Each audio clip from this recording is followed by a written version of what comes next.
we're going to be taking a look at some of the scariest FNAF fan games that many players have completely missed. From terrifying atmospheres to horrifying creature designs and unforgettable moments, these hidden gems deliver some of the best horror the community has to offer. Some of these are every bit as frightening as the biggest fan games you've already heard about, so let's dive into them. The original FNAF lore, arguably one of the most confusing and frustrating pieces of media ever created, with several retcons, horrendous retellings, frustrating timeline and universe splits, and so many other headaches. Five Nights at Freddy's definitely has a reputation for pretty terrible storytelling, but that's where fan-made remix can come into play. Today, we'll be covering a game called Five Nights at Freddy's Rewritten 87, a remake of Five Nights at Freddy's 2, which is undoubtedly the FNAF game that started the trend of, let's just make the lore of our game as confusing as possible. FNAF Rewritten serves to retell the same story that FNAF 2 did, but in a more concise and enjoyable way, while also making the core gameplay loop of the game better than the original dumpster fire that was FNAF 2 and its gameplay loop. I hope you're excited, because we've got a lot to talk about today. So grab a pet, grab some snacks, and join me today as we dive into the creatively amazing world of FNAF Rewritten 87. FNAF Rewritten 87 opens with a playable cutscene. We see Spring Bonnie standing in front of us. He calls us Gabriel, the child in the Freddy suit, and tells us to follow him. As we walk through the opening credits, we stumble upon a door. We, very creepily, I will add, see Spring Bonnie open the door, only to see Freddy sitting on the table. Oh my god. Walking inside, we get snatched up and stuffed inside of the suit. Who could have seen that one coming? Upon waking up, surprisingly not dead, or actually, who knows, maybe we are actually dead and we're just seeing through our soul at this point, we watch as Freddy and the other characters perform on stage, knowing that there is at least one dead child in one of them. However, I think we can infer that there are probably children inside of Bonnie and Chica as well. We learn about the restaurant shutting down and being bought by a bigger company, only for the whole franchise to be remodeled with safety in mind. Afterwards, we're dropped straight into night one. However, it doesn't begin in the way that most FNAF games begin. This time around, we actually start in a 3D environment, being able to walk around and explore the building to our heart's desires. Except that's a fucking lie because we can't go where Mangle and the puppet are. What? Oh my fucking god. And we can't go into the back rooms. Curiously enough, the only two places I really wanted to go, so that was a bit of a bummer. Hearing the phone ringing, we walk into the back office and really begin the night. Phone guy gives us the typical boring speech nobody really cares about. Let's start talking about what the game changes from the original. I'm sure you could already guess, but this game's building is set up a lot differently than the original. To start, let's talk about the kitchen. The kitchen replaces one of the party rooms from the original, and actually there are plenty of employees-only areas throughout the building that connect various areas. For example, using employee-only hallways, you can walk from the kitchen to the back room, which, yes, you still cannot enter from this angle either. I know, disappointing. These new locations aren't necessarily important per se, but I do think that they're a very nice touch and serve to make this game feel reminiscent of FNAF 2 without just being a direct copy of it, and I like that. The tools at our disposal, however, are exactly the same. Flashlight, cameras, Freddy mask. However, the flashlight does work a bit differently from the original, but I'll explain that more once we start talking about a certain fat bastard. So, who are the threats introduced on this night? Well, to start, of course, we have Toy Bonnie, and Toy Chica, and Toy Freddy. Okay, so this game definitely lays a lot on you. Not that that's a bad thing. If anything, it's a good thing because it gives me more to talk and complain about in this video and gives you guys a longer video because of that. Let's start with Toy Bonnie, the worst character to ever walk the face of the earth. Toy Bonnie does exactly what he does in the original. He'll make his way through the building and into your right vent. Where do you think you're going? Oh my fucking god, dude. Once you see him in your office, put the Freddy mask on, and you'll get to watch him crip walk into your office. The animations in this game, by the way, are really awesome, so get used to it. Toy Chica, while being the hottest character I've ever seen in my life, is pretty much the same as she is in the original. She struts around, my jaw drops like a cartoon character, and my eyes pop out whenever I see her, and my tongue comically falls to the floor, and she makes her way to your left vent. Oh my god, come here, bro. However, before she does, you can see her in the hallway, and literally watch her fent walk into the party room. Seriously, look at the way she initially bends backwards to start walking. That's disgusting. Anyways, once you see her in your vent, put the Freddy mask on. However, unlike the original where she just disappears, much like FNAF 2 Reimagined, Chica does actually come out of the vent like Toy Bonnie and stares into your eyes for a bit. While most people would just wait for her to leave, I actually toss around the thought of taking the mask off and allowing her to start digging in me. I could talk about my attraction to Toy Chica for days on end, but let's move on to talking about the final threat this night introduces, Toy Freddy. The fat ass, whale ass, elephant ass, hippopotamus ass, dump truck ass, island in the ocean ass, massive ass, gargantuan ass, obese ass, folds on folds ass, looking fat ass, fucking fat ass robot. Toy Freddy. Toy Freddy, while morbidly obese, if you weren't aware, is actually the first character in this game to do something completely different from the original, which I actually think is really great. A problem I have with FNAF 2 is the amount of characters that all do the same thing. While you could argue that Withered Freddy is supposed to be the main character for FNAF 2, given the fact his face is on the icon, I actually think Toy Freddy is a better fit for the main character, just given the environment the game takes place in and the overall theming of the game. And to have your main character do something as boring as Toy Freddy does, aka just walk through the hall and appear in your office, it just feels so boring and lazy. Toy Freddy in this game is actually just an asshole. If you look on your camera map, you will see 4 cameras that have a thick green ring around them. These cameras each have a breaker box inside of them. Occasionally, Toy Freddy will laugh, signifying that he's about to do something devious like putting his hand in the cookie jar, only to find out that it's empty because his sausage finger ass already put his hand in the cookie jar 36 other times today. When you hear him laugh, he'll appear next to any one of these 4 breaker boxes. You'll have to quickly find which one he appeared at and flash your camera light at him and he'll go away. He's afraid of the light, which would make sense given his build. I'm willing to bet he's the type of guy to sit in the dark at his computer all day playing a World of Warcraft, League of Legends, Valorant, or something really niche like EverQuest. So light being his weakness makes total sense. Also, we know this fat ass plays games all day and does nothing else because playing a video game is literally his mechanic in Ultimate Custom Night. This is canon, guys. He's a fat piece of shit. Scott confirmed it. He actually called me last week to tell me, quote, "Hey yo dog, Toy Freddy is a fat piece of shit, you feel me?" And I was like, fuck yeah dog, I feel you. Anyways, moving on to the last thing I want to talk about before we move on to night 2, the way the camera in this office controls. There's no other real way to describe it except fucking awful. It just feels really bad and awkward to control. It lags behind your mouse, which I'm pretty sure was intentional, but it just feels off. I was trying to click Toy Freddy's nose in my playthrough, which you can see over on my second channel, Dxtr Black, and I just literally couldn't get the camera to stop freaking the fuck out while I was trying to do so. On top of that, there's this weird stutter it has when you go near the vents. You'll go to click on a vent to shine your light at it, but before you can, for no reason, the camera will just stutter and move even more, even if your mouse isn't moving. It's goofy. I know I nitpick a lot in these videos, but I think controls are something that should be nitpicked. That needs to be nailed. Remember how I said that was the last thing I wanted to talk about before moving on to night 2? Well, I lied. There's actually 2 more things I want to mention. First, I forgot to say the music box is still a thing. I'm not gonna harp on it too much. You guys know how I feel about music boxes. AIDS, poop, and balls. There. The other thing I want to mention is what happens after you beat night 1. You'll get tossed back into the POV of Gabriel standing on stage as Bonnie and Chica perform around you. Hi, hi, hi, hi, hi. Hi, hi, hi, hi, hi. Hi, hi, hi, hi, hi, hi, hi, hi.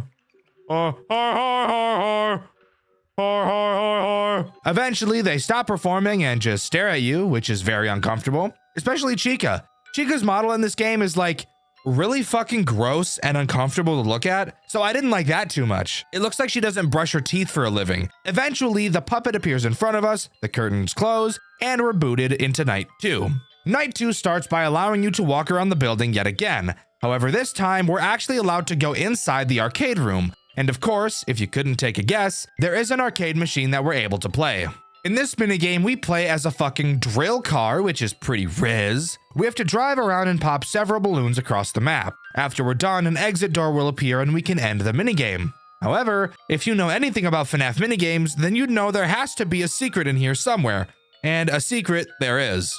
After collecting all the balloons, if instead of going into the exit door you continue, you'll find a glitched wall. Driving into it will put you into a normal car. After a bit of driving, we stumble across one of the pizzerias with a crying child outside. Getting out of the car, you'll notice we're playing as Afton. We walk up to the child and presumably murder it, only for the puppet to appear in the reflection of the game, telling us that if we go deeper, it will stop us.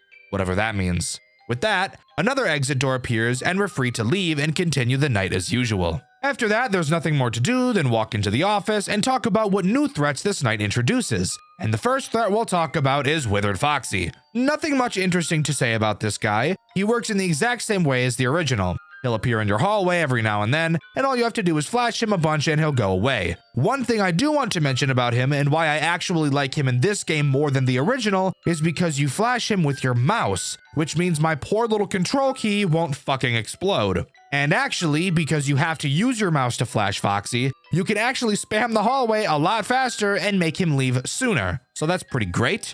The other threat introduced on this night is Mangle, who is probably the most interesting character we've seen so far and is probably the most interesting character in the entire game. Mangle's goal is to get into your office through the main hallway. She doesn't enter the right vent like in the original. Mangle is a very stressful character to deal with. Let me explain why. Once Mangle enters your office, she'll go to your ceiling, but this does not mean she's attacking you yet. While she's on your ceiling, very loud gurgling sounds will be heard, and the TV monitors in your office will start flashing static, Mangle, and the puppet, interestingly enough. After a bit of this, Mangle will drop her head down from the ceiling. At this time, you must put your mask on. Mangle will stay with her head down for a very long time, like much longer than you think she would. Eventually, she'll pull her head back up, but the attack isn't over quite yet. The screens will start to go all nutty again, and during this time, you're allowed to check on things you need to check on, like the music box, Toy Freddy, and Withered Foxy. Soon after, Mangle will drop her head down a second time, requiring you to put the mask on again. After she leaves for the second time, she will finally leave your office, and her attack is finally over. Mangle is easily one of, if not the most stressful character to deal with in this entire game. And one of the main reasons I feel this way is because of her synergy with Toy Freddy. Toy Freddy makes a laughing sound cue when he's about to fuck you with your fuse box. Mangle is so goddamn cock-sucking loud that she will most likely drown out his laugh unless you're paying incredibly close attention. So I'm not gonna die just because she's in here. That was Toy Freddy. She synergizes with Toy Freddy. She's loud as shit and drowns him out. But overall, if you can learn her timings, you should be just fine. And in all honesty, from what I noticed, she is pretty forgiving with how much time she gives you to put the mask on after she drops her head. Night 3 time already? Why hello. What goes on tonight? Well, the night starts just like night 2. We can take a walk through the arcade and play another game, except this time around the game in question is fucking dog shit and I didn't beat it because it's bullshit.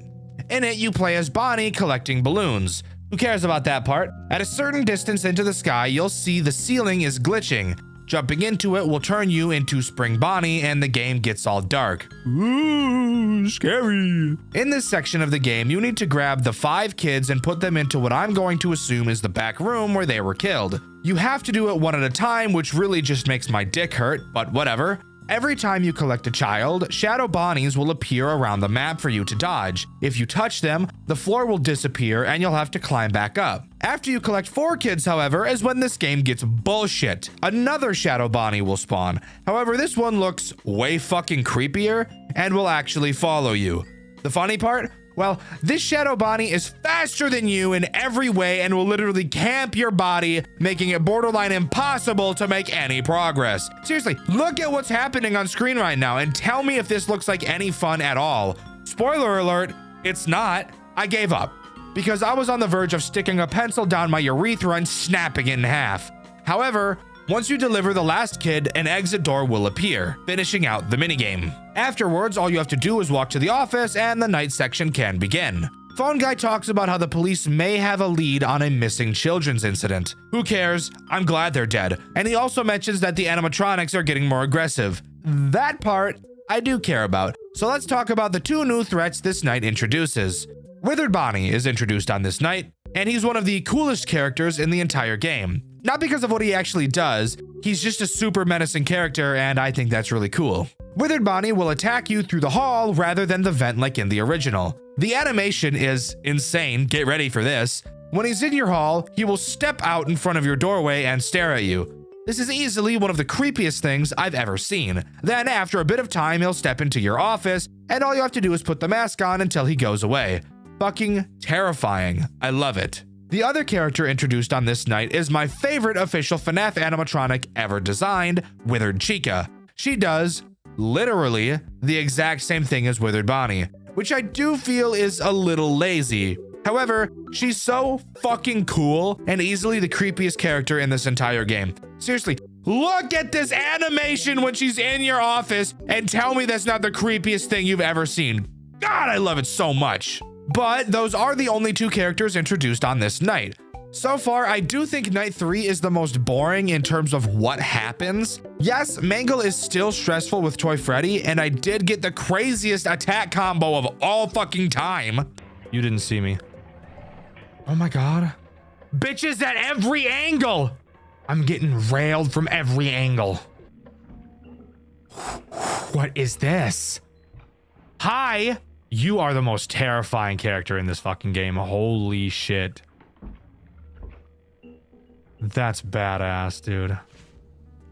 Oh my God, and look who's still fucking here. But in terms of what Night 3 actually brings to the table, I do feel it is a bit lackluster. I know that Toy Bonnie and Toy Chica do the same thing, but at least in a game like FNAF 2 Reimagined, while Bonnie and Chica variants did do the same thing, at least the Withereds and the toys attacked differently from each other.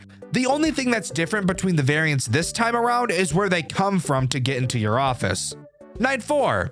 Fuck this. Terrible character introduction. Let's just jump right into it.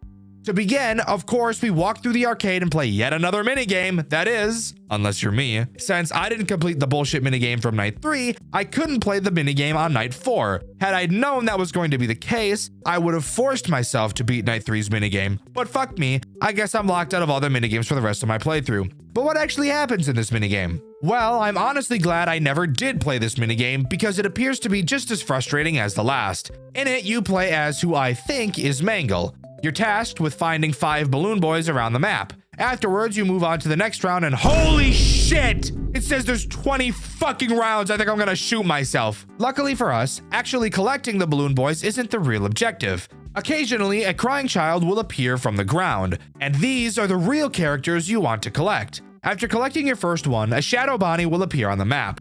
Touching one will cause the timer at the top of the screen to decrease very quickly, so don't touch them. However, it appears that a crying child spawning only has a small chance to happen every time the map loads, so using them to lose faster to get the level to respawn might actually be an alright strategy for collecting all the kids. Eventually, after collecting a few, as I'm sure you could have already guessed, Spring Dick appears and moves at light speed and camps your body for the rest of the fucking minigame, constantly draining your time at a rate faster than your mom drains all the nutrients out of the buffet line. Once you finally collect all of the crying children, the next level will show all the heads of the characters with missing children stuffed inside of them, and an exit door will appear. Something I noticed specifically about the Golden Freddy head is just how hard it is to see in comparison to the other masks. I'm sure this has some sort of symbolism, but I'm just playing the game, bro. You figure it out. Anyways, after touching the exit door, you walk to the office and it's time for the night section to begin. This night introduces 2 new threats. Let's start with the threat that is so annoying you'll want to light your PC on fire and then throw it in a river. Balloon Boy. Balloon Boy has somehow been made even more annoying than in the original. except not annoying as in his mechanics. That's actually easier than the original. I mean, his laugh is so much fucking worse. The way he works is pretty simple. He'll attack through either of your vents. Instead of putting the mask on like in the original, you'll instead have to spam flash your light at him. Do that enough and he'll eventually literally run away like a little baby pissed diarrhea boy. Obviously, if you don't, he jumps into your office, steals your shit, and Foxy will fuck you since you won't be able to flash him. The other character introduced on this night is Withered Freddy. What does he do? Well, let me tell you, I have no fucking idea. What do you mean you have no idea, Dexter? Didn't you play the game? Yes, I did. However, this series and this Dexter White video specifically, I wanted to try something a little different in the video creation process. Typically, after I finish recording a black series, if I think the game was worthy of a white video, I'll put it on my white list. Depending on how much I either liked or disliked the game, will determine how high up on the list the game will go. And when it comes time to script a Dexter White video, I choose the video at the top of the list and write the entire script in one sitting. I feel this leads to the beginnings of my scripts being really hard to get into, and I feel that it also makes the amount of energy I have near the end of the script drop off. So I thought for this game I'd try something new. After recording each Dexter Black video on this game, I would write the script specifically for that section. That way, I'm not writing a lot in one sitting and I get a fresh reset every day, which I've noticed has been making me a lot happier with the script in general. However, this does bring up an interesting issue that I've only noticed now while writing and talking about Night 4. While yes, Withered Freddy was introduced, for some reason, he literally never attacked me once throughout the entire night. So I quite literally have no idea what he does and I can't really talk about it. So this is a little awkward. I'm gonna consult the wiki real quick. Just give me a second. Let me just 87, okay, and Night 4. Okay, here we go. Let me just we'll go to the hallway on the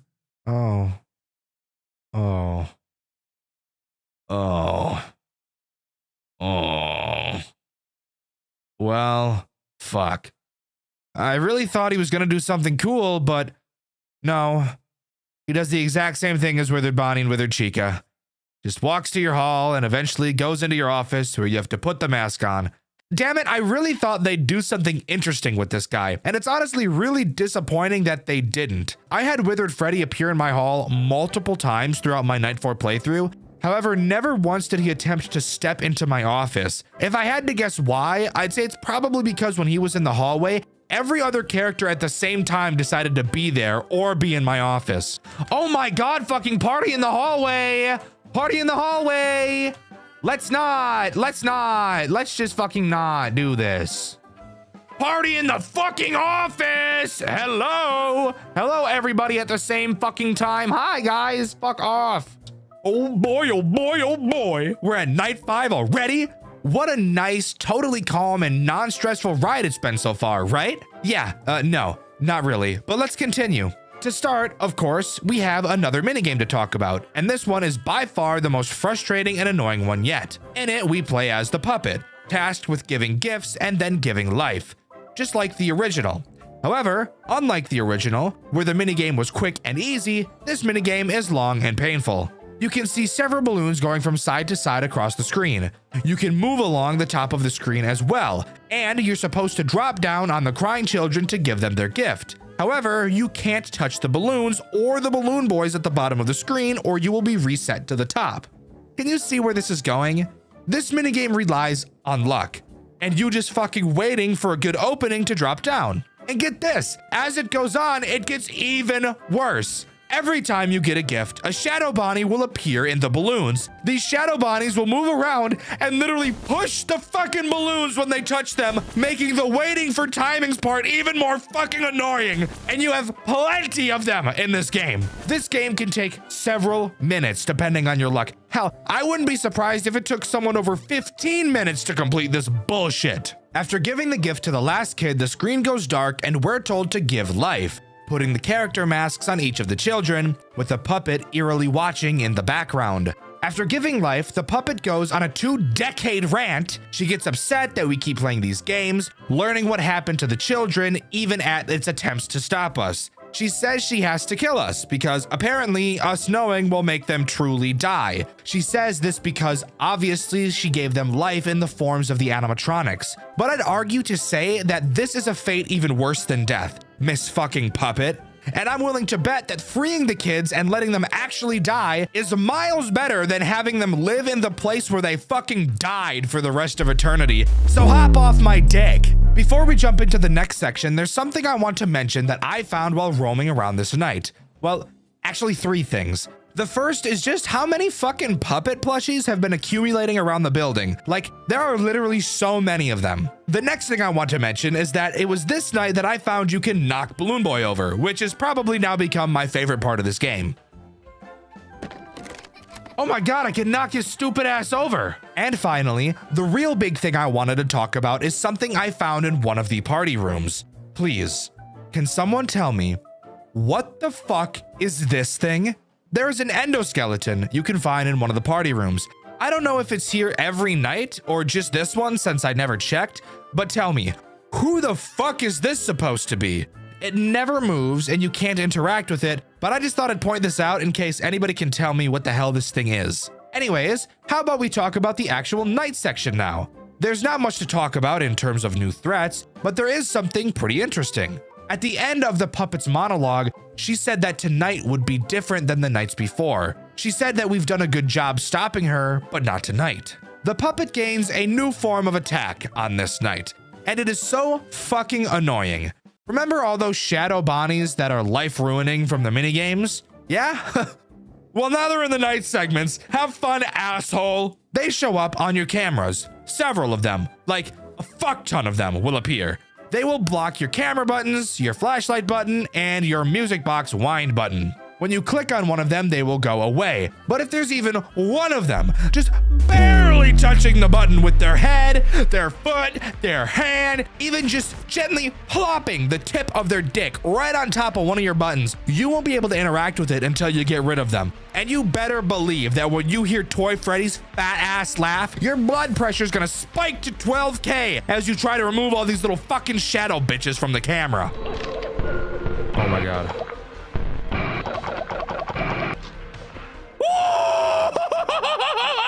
But that really is the only new thing added to this night. Of course, this night is much harder than night 4, and yes, it's still just as overwhelming with characters constantly jumping all over your shit and grinding in your office constantly throughout the entire night. Thank you for asking. Night 6 time! Holy fucking shit, is there a lot to talk about here. I was honestly expecting this video to be close to 20 minutes, but nope. We're going way over today. So, it was at this moment I learned that in order to play Night 6, I had to beat all the minigames from the previous nights. Fuck me. So, I did that, and now here we are. This night begins with a cutscene, talking about what I can only assume to be the bite of 87. Or the bite of 83? I think this one is 83, I'm pretty sure. I literally don't know the FNAF lore at all, it's so fucking awful. In this cutscene, we play as Jeremy Fitzgerald, going into a play area to retrieve a Freddy plushie. Of course, this play area is where Mangle is kept, and it's at this moment we notice that Mangle has the toy in her mouth. Attempting to go get it, she crawls away into the slide. Following behind her, she goes down the slide and we lose sight of her, only to see that she's placed the toy in a very convenient spot. Ooh, convenient. Going to grab the toy, Mangle swoops down on us like a pedophile in the park and bites the shit out of us, killing us instantly. Jeremy is then fished up by Old Man Consequences. He explains how people who have died unfairly don't get reeled up to the surface and are forced to stay underneath the ocean until they get peace. Even though we as Jeremy died unfairly, he explains that he made an exception for us because we died due to the supernatural. He also knows that we haven't finished what we started. This conversation with him goes on for a very long time, so let's just skip to the interesting part. We come back to the building. Of course, we're playing as Michael, not Jeremy. Just wanted to make that clear in case anyone was confused as to what was going on. We are indeed Michael Afton in this game. We enter through the back of the building through a vent and go to walk back to the office. However, before we do that, I want to point out that for some reason, Toy Freddy is not on stage and is instead standing in the same party room we saw that weird endoskeleton in previously. Oh, and of course, there's yet another minigame to play. Heading into the arcade, we can begin. This time we play as Chica and we have to bring a bunch of cupcakes to a table. You'll notice that this time around, there is a lack of Shadow Bonnies. That is, until you collect all the cupcakes. If you head up afterwards, you'll see the stick figure Jeremy pointing you towards a wall. Walking into it, we get teleported to a room with several platforms. It's in this room where the big bitch Shadow Bonnie is present. If he touches you, you get teleported back to the cupcake table and will have to come back. In this big platform room, there are characters from every other minigame you've seen so far, retrieving one of the missing children from each, giving them gifts, and then finally giving them life once more. The puppet tells us we need to stay out of its way, and an exit door appears for us to leave. Candy Cadet thought it'd be a great idea to block my fucking path to the office. He speaks to us, but it almost seems as though the puppet is speaking to us through him, given exactly what he says to us. Congratulations, Michael. Oh, hey, Candy. You won a free story. No coins required. Why do you know my name? Hey, Candy Cadet. Michael, you should have never come back. Oh. I told you to leave us alone. Oh, is that the fucking marionette? I'm happy. We are all happy. Do not try to take them away. You're not all Jeremy happy. tried. You do not want to be like Jeremy. Right, Michael? Oh yeah, Jeremy got bit. If you answer that phone, if you listen to Jeremy, I will have to stop you. I know there is good in you. I know you are sorry. Please leave. Oh, okay. You can't stop me, bro. After this, we find a different way to the office, and the night begins. Nothing new to talk about here, it's just a harder version of Night 5. That is, until we see a certain shadow rabbit in our cameras, and the building goes dark. The lights come back on, and the phone begins to ring. Every camera has too many balloons on it, and our Freddy mask has been replaced by a foxy one. There's no better way for me to explain to you what happens next. It's much better if you just watch for yourself.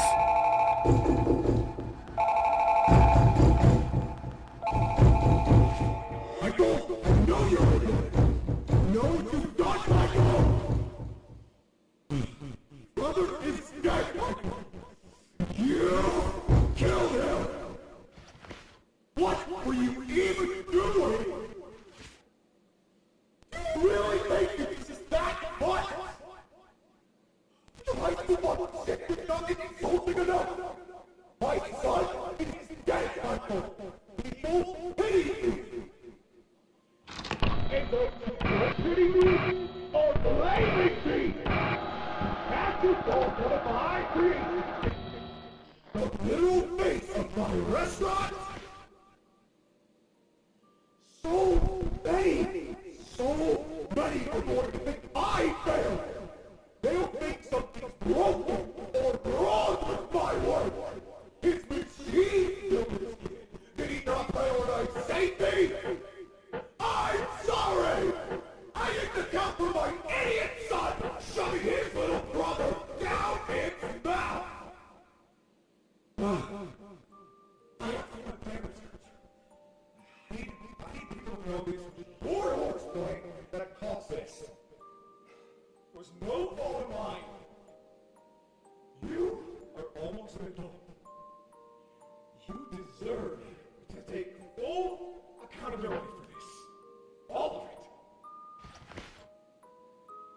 it. You know, I'll never let go of this, Michael. You've ruined my life. I'm going to tear yours apart.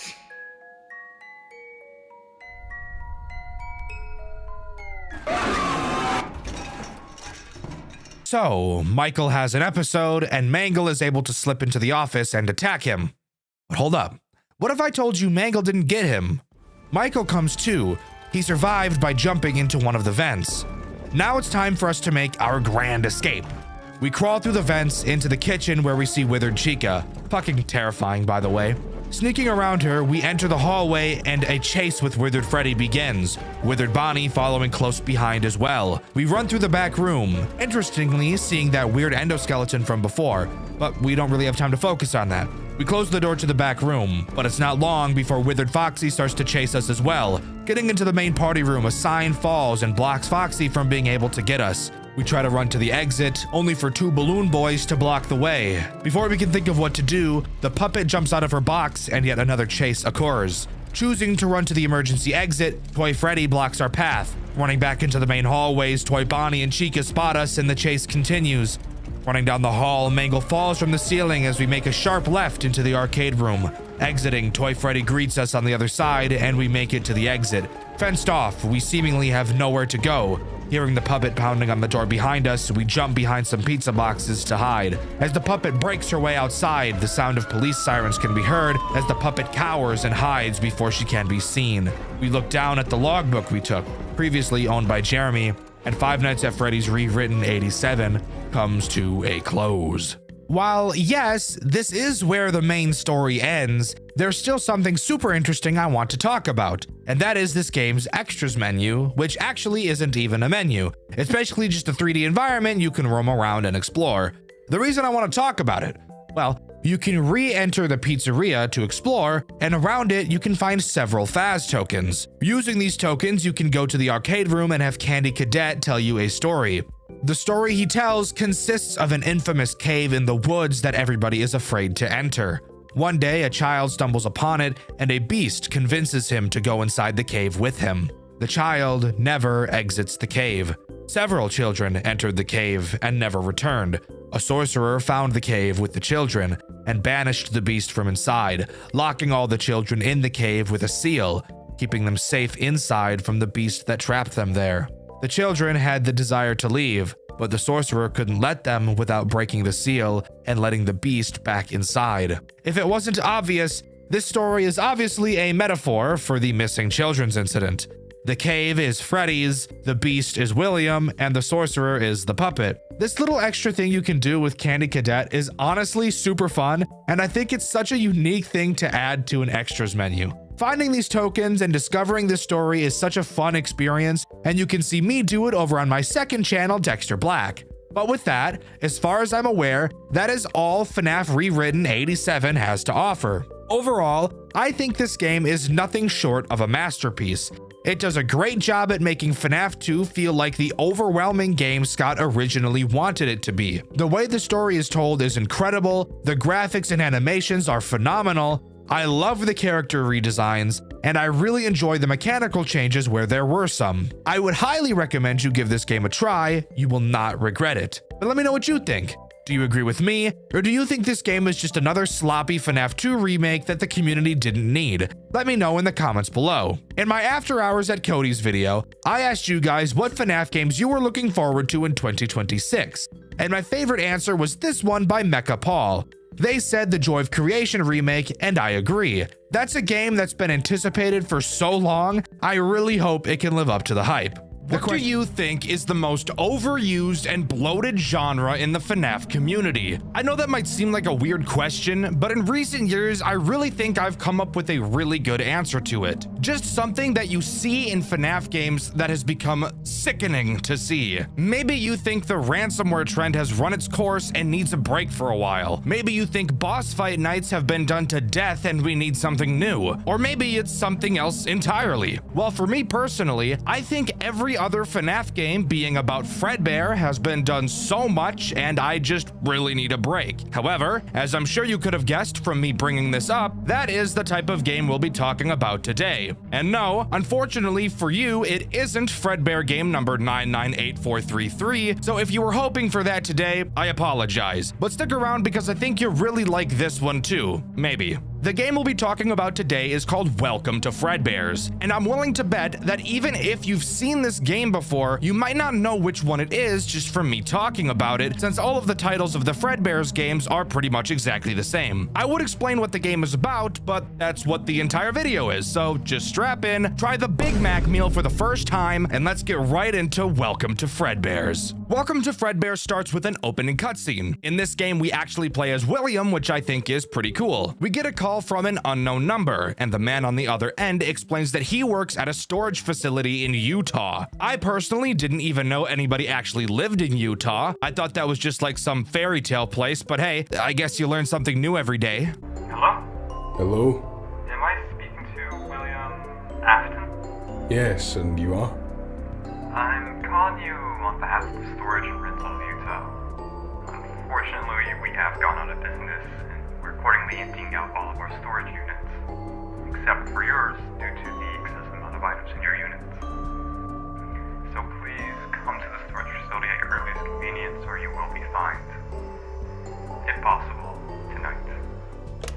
With that, William wastes no time and pulls right up to the storage facility like I pull up to Shotty's house after she had 3 bean burritos from Taco Bell. Jesus Christ. Dude, we're just getting started. What is wrong with me? After entering the building, we go to find our storage unit, only to see a sticky note on the door explaining that the key to our unit is on the desk in the main room, just making me waste my fucking time walking all the way back to the front desk to pick it up, only for us to then have to walk all the way back. Personally, I'm loving the direction this game is going already, aren't you? By the way, during this opening section, we have a to-do list to guide us along the way of what we're supposed to do. And I personally like to imagine that William is writing these notes to himself so that he knows what he has to do. And I think it's really funny that he's writing basic shit like find a unit, open the unit, like he's retarded and won't be able to remember basic things. Anyways, moving on. With that, we open our storage unit and step inside, only to realize that this just might be the largest storage unit to ever grace the face of the planet, because holy shit, this thing is gigantic. I happen to own a few storage units myself, and not a single one is even close to being this big, but that's really besides the point. Obviously, the real reason we're here is to move all of our belongings out of the unit, which I find odd because we only came here in our tiny little dinky car, knowing full well we have a storage unit full of shit to clear out. I guess we just really want to be moving for the next month straight. And now, would you believe me if I told you that even knowing we have to start moving things out, we don't start moving things out? I know. Hard to believe that we would come to this building and not do the one fucking thing we were tasked with doing. So you might be wondering, if we're not doing what we're supposed to be doing, then what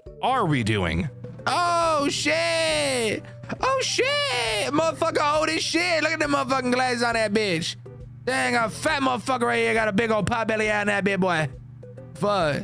Well, the answer to that question is simple. All we have to do is walk around the unit and look at sticky notes. As you can see, we have several animatronics around the area, and each is labeled with a sticky note. It seems like these variations of the characters are very early versions of the final designs, which would make sense since most of the Fredbear's games do take place a long time ago. Every time we pick up a sticky note, a page is added to our notebook where we're tricked into thinking that we're going to be learning something interesting about the characters, when in reality, that's not true, and we actually just learn how we're going to have to deal with each of these characters once we finally get into the night sections. Speaking of, when does that actually happen? Fantastic question, viewer of questionable age. I'm rewriting that line. That sounds awful. Fantastic question, viewer who probably isn't actually viewing the video, but is instead listening to it in the background. Let me tell you exactly what happens next. After we look at the last sticky note, we hear an alarm go off. Stepping out of our unit for a moment, we see that the door to the hallway we're in has been closed. Looking around, we see nothing weird, and then somehow fucking Circus Baby appears right next to us. Oh my fucking cry ass, bitch! The fuck was that, ho?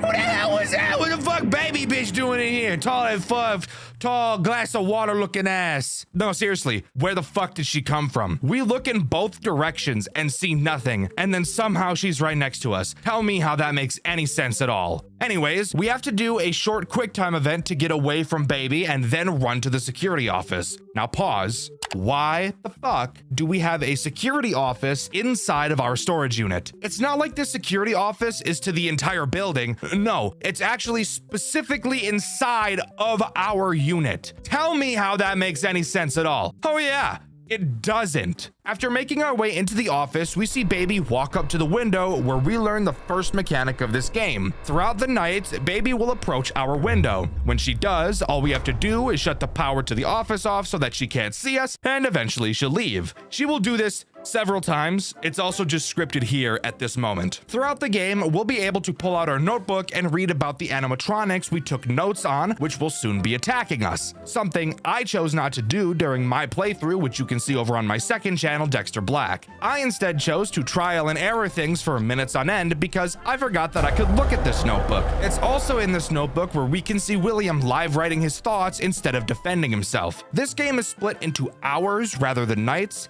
and on the first hour, he writes this.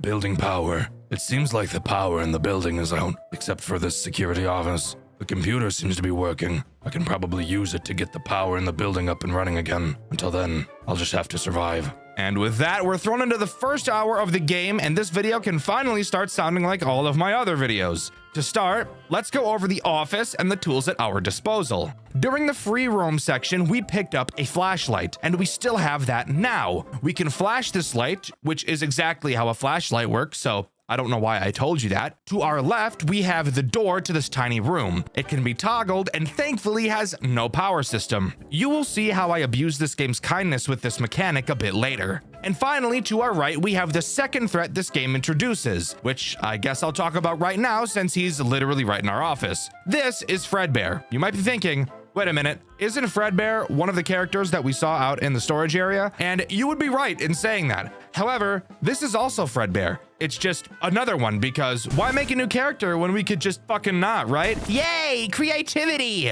Throughout the night, Fredbear will try to get up and attack you. Dealing with him is incredibly easy. All you have to do is occasionally hold your flashlight on him and he'll sit his fat happy ass back down. Your flashlight also has no power, so you'll be happy to hear you don't really ever have to worry about that. Finally, the last thing to talk about is the way the night progresses. Even though we have a clock on our desk, that is very misleading as this game is not completed based on time, but is instead a task-based completion game, which you know what that means.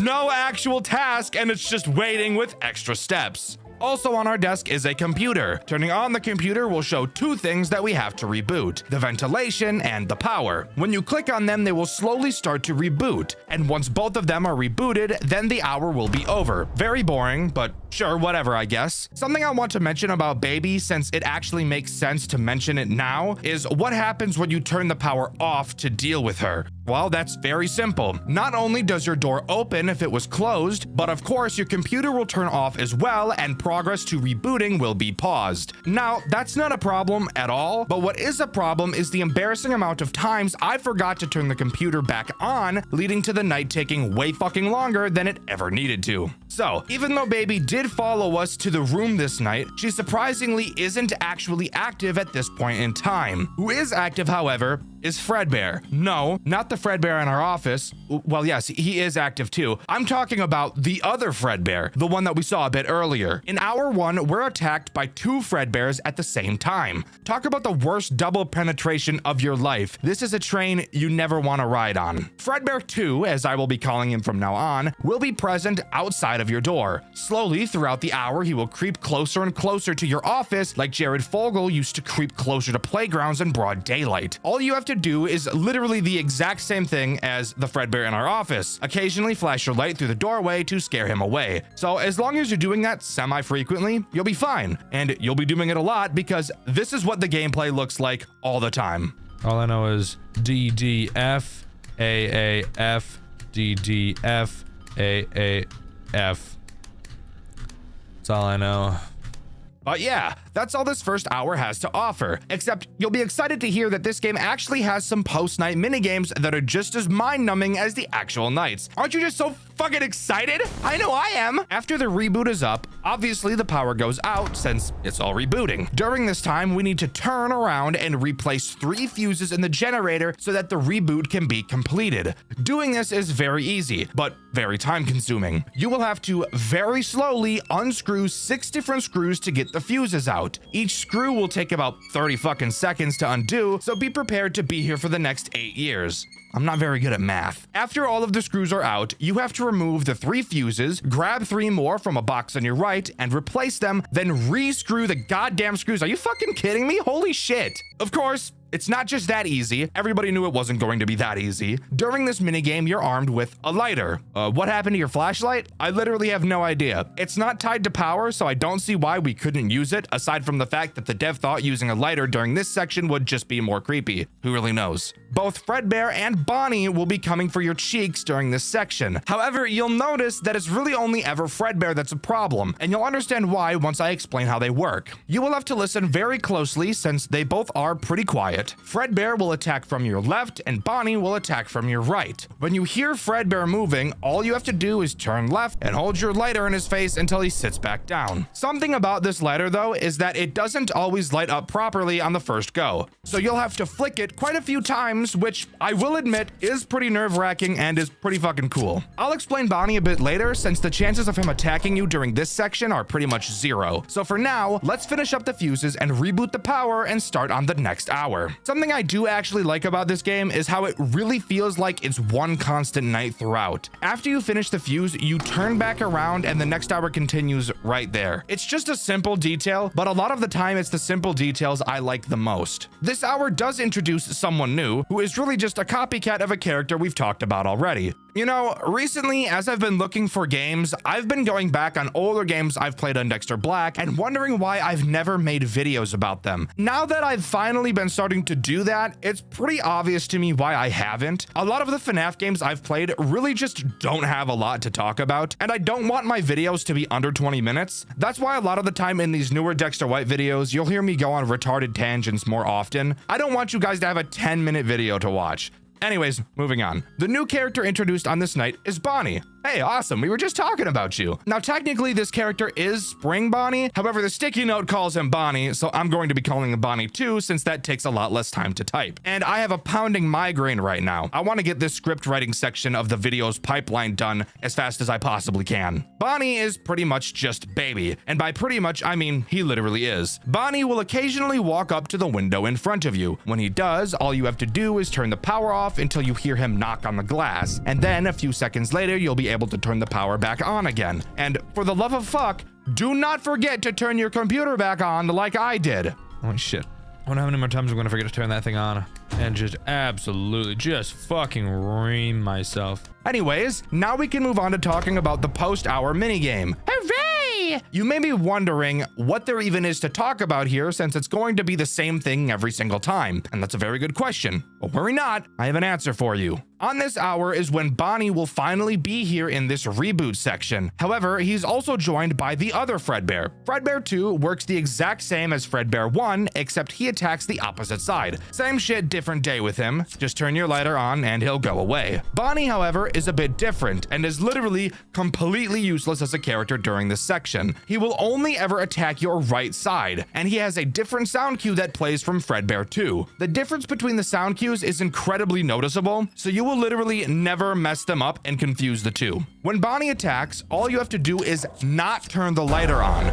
so you can literally just fucking ignore him. It's not even like you can't move. No, you can move as much as you want. You can even keep unscrewing and he won't bother you. So like, what is even the point of having him there? I have no idea. Anyways, that's all I wanted to talk about. Let's move on to the next office hour. Hour 3 is quite literally the exact same as Hour 2. No new threats are introduced, everyone is just a little bit more aggressive. That is, except for Bonnie, who is a fuck ton more aggressive. So much so that you may have him attack pretty much the moment you turn the power back on. He means business and he's not messing around. And of course, when you're like me and forget to turn the computer back on, with how much he attacks, this hour will slow to a fucking crawl. It's completely brutal and one of the most painful experiences I've ever been through, and I've been mauled by a dog and hit by a car, so that's saying a lot. I really just feel like there could have been so much more done with this game. Truly, they had a pretty interesting free roam section at the beginning of this game, and they just don't use it anymore. This gameplay loop of turning back and forth is the rest of the game. I think it could be really interesting if, let's say, for example, after completing an hour, the batteries to our flashlight died, and we had to exit the security office and walk around the darkness looking for new batteries while the animatronics patrolled around and we only had our lighter. I know I personally hate stuff like that, but really anything would be an improvement from how boring this game really feels. And like, not even introducing a new character each hour makes it even worse. It's so boring. Like, I just saw Fredbear, Fredbear 2, and Bonnie. Why are you only giving me them again? Add something new. Even if it's not a new character, add a new mechanic. Make the task you have to complete each night something different, not just a fucking waiting simulator. Make one of the tasks be a mini game where you have to move through a maze or something, like the Tron game you have to play when you're doing heists in GTA Online. That'd be so fucking cool. But no, instead we're given barnacle dick, bottom of the barrel ChatGPT ass ideas. Actually, that's not even true. I bet ChatGPT could think of a somewhat different way to spice up the gameplay a little bit. This game looks really good and the voice acting we've heard is amazing. It's just really disappointing that the actual gameplay of the game isn't interesting at all. Anyways, of course, after completing the task, we turn around and do the exact same fuse box task again, which, by the way, I will mention is very odd. Why are we having to replace the fuses every hour? This seems very counterintuitive. William has to be spending upwards of $12,000 on fuses monthly to keep this shit lit up. And we know he is because when we first entered the unit, the lights were on. And from the phone call, it sounds like he hasn't been there in a while. So like, what the actual fuck is going on? So much of this game just doesn't make any sense. But whatever, let's just move on to the next hour where hopefully something new is introduced. Hour 4 or 3 a.m. once again, and I'm not kidding, literally introduces nothing new again. Once more, it's just Fredbear, Fredbear 2, and Bonnie, except they're more aggressive than before. But spoiler alert, there's so little to do during this game that even if their AI is increasing, you really won't be able to tell since it's not any harder. Flash, turn, turn, flash, turn, turn, flash, repeat. If you ever hear Bonnie, shut the power off. When that is the gameplay loop, it really doesn't fucking matter how fast you make the characters, since the only difference you'll actually notice is that each night turns into a fucking slog because you have to turn the power off for way longer, meaning that your tasks aren't being finished, which doesn't make the game more challenging, it just makes the game way more uninteresting. If you haven't noticed, we're halfway through this game and we haven't had to close the door a single time. During my playthrough, I was choosing to, but there's literally no character throughout the game so far that would make you close this stupid door. I'm honestly confused why we can't have it closed the whole time. Sure, Fredbear 2 will kill us, but I wonder how that's even possible. If we have a robot that's able to open the only door defending us, I think we have a much bigger issue on our hands, in all honesty. Since I literally have nothing to talk about right now, I guess I could bring up what happens if you don't turn the lights off for Bonnie, since I'm just now noticing I didn't do that. If you don't turn the power off, he'll punch a hole in your window like he's Plank from Five Nights at Candy's. That's about it. But guys, come on, can you tell I've really got nothing to work with in this game? And of course, the post-night minigame is nothing different at all. Fuck trying something new and exciting, right? The entire FNAF community are all retards and they'll just eat up anything you put in front of them. And that pisses me off because it worked on me. I beat the fucking game even though I thought it was boring. Maybe I'm the problem. I have no idea. I want to keep yapping about stuff since I can tell this script really isn't going to be much longer if this game keeps going in the direction it's going in, but I've really got nothing else to talk about here, so let's just move on to hour 5. Hour 5 thankfully does actually give me something else to talk about. 2 new things, actually. Don't know why you couldn't have just split them up so that the last night wasn't so fucking useless, but oh well, I suppose. This night reintroduces Baby, so let's get to talking about her since her mechanic has changed just slightly. Same thing as before. She'll walk up to your window on occasion just like Bonnie, and all you have to do is turn the power off. But then she'll walk to the left.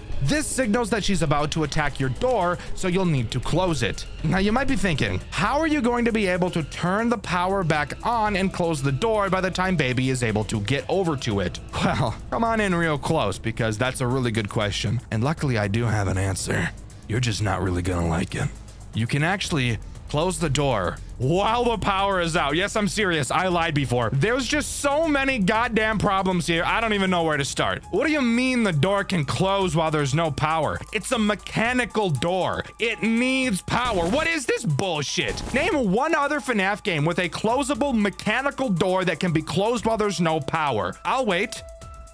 Oh yeah, it fucking isn't any because that's stupid and doesn't make any fucking sense, now does it? That means that the only thing the power controls is the light to the room we're in. No, not the flashlight, the room light and the computer. That's literally it. What do we even need to reboot anything for? This seems completely pointless now. I could probably talk all day about this, and while I would love to pad out for runtime, I also don't want to piss you guys off, so let's just move on. The final threat introduced on this night is Foxy, who is probably the most useless character in this entire game. And I know that may come to you as a surprise, because every character in this game seems pretty useless. Foxy attacks via the door. And I bet from myself saying that you can already guess exactly how he works and exactly why he's so useless. But in case you aren't able to put those pieces together by yourself, allow me to assist you. Occasionally, Foxy will sprint at your door and you'll have to close it to stop him from eating your butt. However, since the door has no limit to how long it can be closed for and it doesn't open when your power is off, you will probably never see Foxy throughout your entire playthrough. Just occasionally hear him slam on the door. This may make you wonder what I was talking about earlier where I said I was going to abuse this game's kindness. Editor, run it back. You will see how I abuse this game's kindness with this mechanic a bit later. This is that point. Since you still need to have the door open to be able to check on Fredbear 2, you can't literally have it closed the entire night. And I get the funny feeling that with this in mind, the dev thought the possible problem of closing it the entire night would be solved. But guess what, fucker? You couldn't be more wrong. All you have to do is open the door, quickly flash in less than a second to reset Fredbear. Since, contrary to what I've seen other people do in their playthroughs, you don't actually have to hold the flashlight on him until he leaves. You just have to hit him with it for longer than 1 frame. Then all you have to do is immediately close the door again. And if you get good enough at doing this, even if Foxy just so happens to be running at your door in the exact moment you open it, it won't be open for nearly long enough for him to enter the office. So he is quite literally a useless character. Awesome. So even though 2 threats were introduced on this night, it's basically like no threats were introduced at all. I love my life. Speaking of useless, we have the next post-night minigame to talk about. And this time around, it actually does do something a little bit different than the previous ones. Just kidding, I fucking lied like normal. It's just as boring and repetitive as the other post-night minigames we've mentioned. So let's stop wasting our time and just move on to Hour 6. Hour 6, surprisingly, once again introduces something new to the mix. And I'm actually not lying this time. However, with them introducing a new character on this night, it actually means that each hour could have had one thing introduced each, and this game just chose not to do that, which will forever be mind-boggling to me. This new character is Freddy, I think. I have no idea what the fuck it is. When you guys see it, you will have to comment down below on who you think this is supposed to be, because I really can't tell. This new threat, who I'll call Freddy, is another window attacker, since we've already established that the door is useless. When he approaches your window, he makes it clear that he has night vision, since turning off the power will not be enough to stop him. What you'll have to do instead is actually a lot less annoying, but hey, at least it's something new. Once he approaches, all you have to do is hold your flashlight on his face until he leaves. This could have been a good opportunity to turn him into a sort of Candy's 3 fight where he moves his head around and you'll have to follow it, but unfortunately that did not happen and he's just stationary. But again, at least it's something new that actually makes me have to do something else. And from what I could tell during my playthrough, which you can see over on my second channel, Dxtr Black, he doesn't make any sound cues when he reaches your window, giving you an actual reason to flash the window consistently, because up until this point, you didn't have to, and for some reason, you can't even really see him in the window. While I am happy that this game has started to pick up on things to talk about, I do wish they were a bit more interesting so I could talk about them a little bit longer without repeating myself. But sometimes I just can't be that lucky. So once we repair this shit one last time, there's only one more thing to do. And no, it's not another repair post-night minigame, thankfully. Instead, it's just listening to a cutscene that, in all honesty, is pretty cool. So I'll just let you guys sit back and take a look.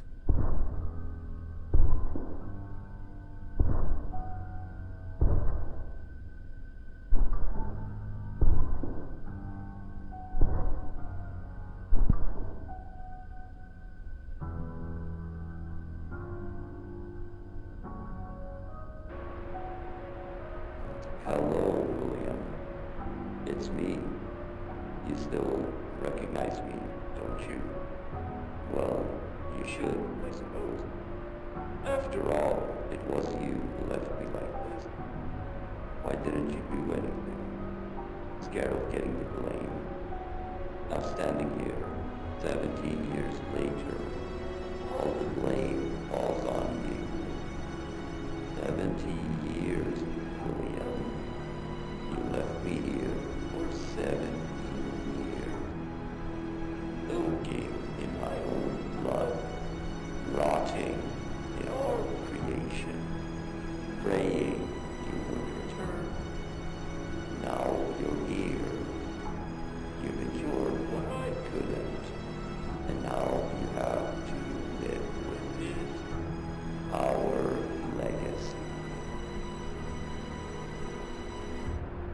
And there we go. An unknown person walks up to us in a springlock suit. I can only assume this person is supposed to be Henry, since he refers to the suit he's in as our creation and we play as William. But I actually think this is a really interesting twist on the original story. Instead of William dying in the springlock suit, Henry did, and William just hid his corpse away in a storage unit for 17 years, which is an insanely long time to be conscious and unable to do anything. So I can totally see Henry's frustration here. However, of course, you guys know me. I always find a way to complain about something, and I found something that doesn't make sense during this cutscene to point out. Do you want to tell me how the hell that text was appearing on the screen? How was Henry able to set that up? Did he program that into the monitor and then rehearse the actions he does at the window for 17 years just waiting for William to arrive? That's really the only thing I could think of that would make this make any sense at all. But let me know what you guys think in the comments below. But with that, that's all Welcome to Fredbear's has to offer. What it really has to do with Fredbear, aside from the fact that there are 2 Fredbears in it, I really don't know. I feel like this game could have done a lot better with a better name, but what do I know?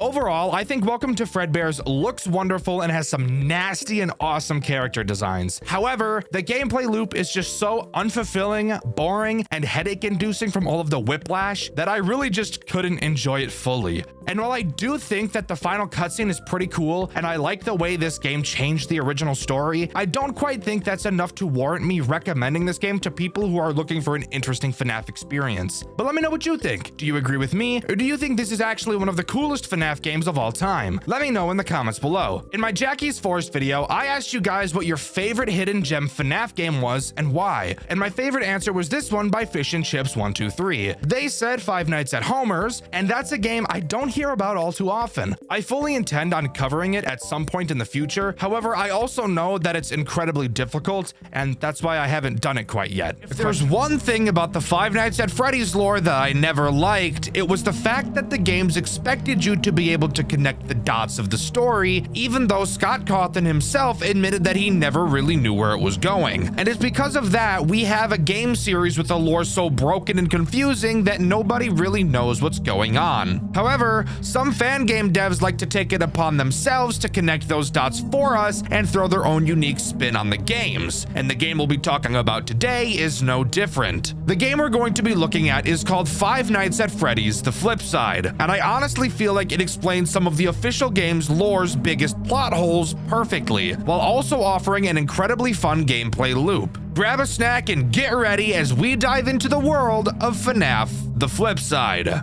Hello, Frank? It's me, Henry. Listen, I know you don't work with us anymore, but I really need some help. And I wasn't sure who else to call. We're supposed to test some prototypes for a client. But you know how things are at MCM these days. We're overloaded with projects.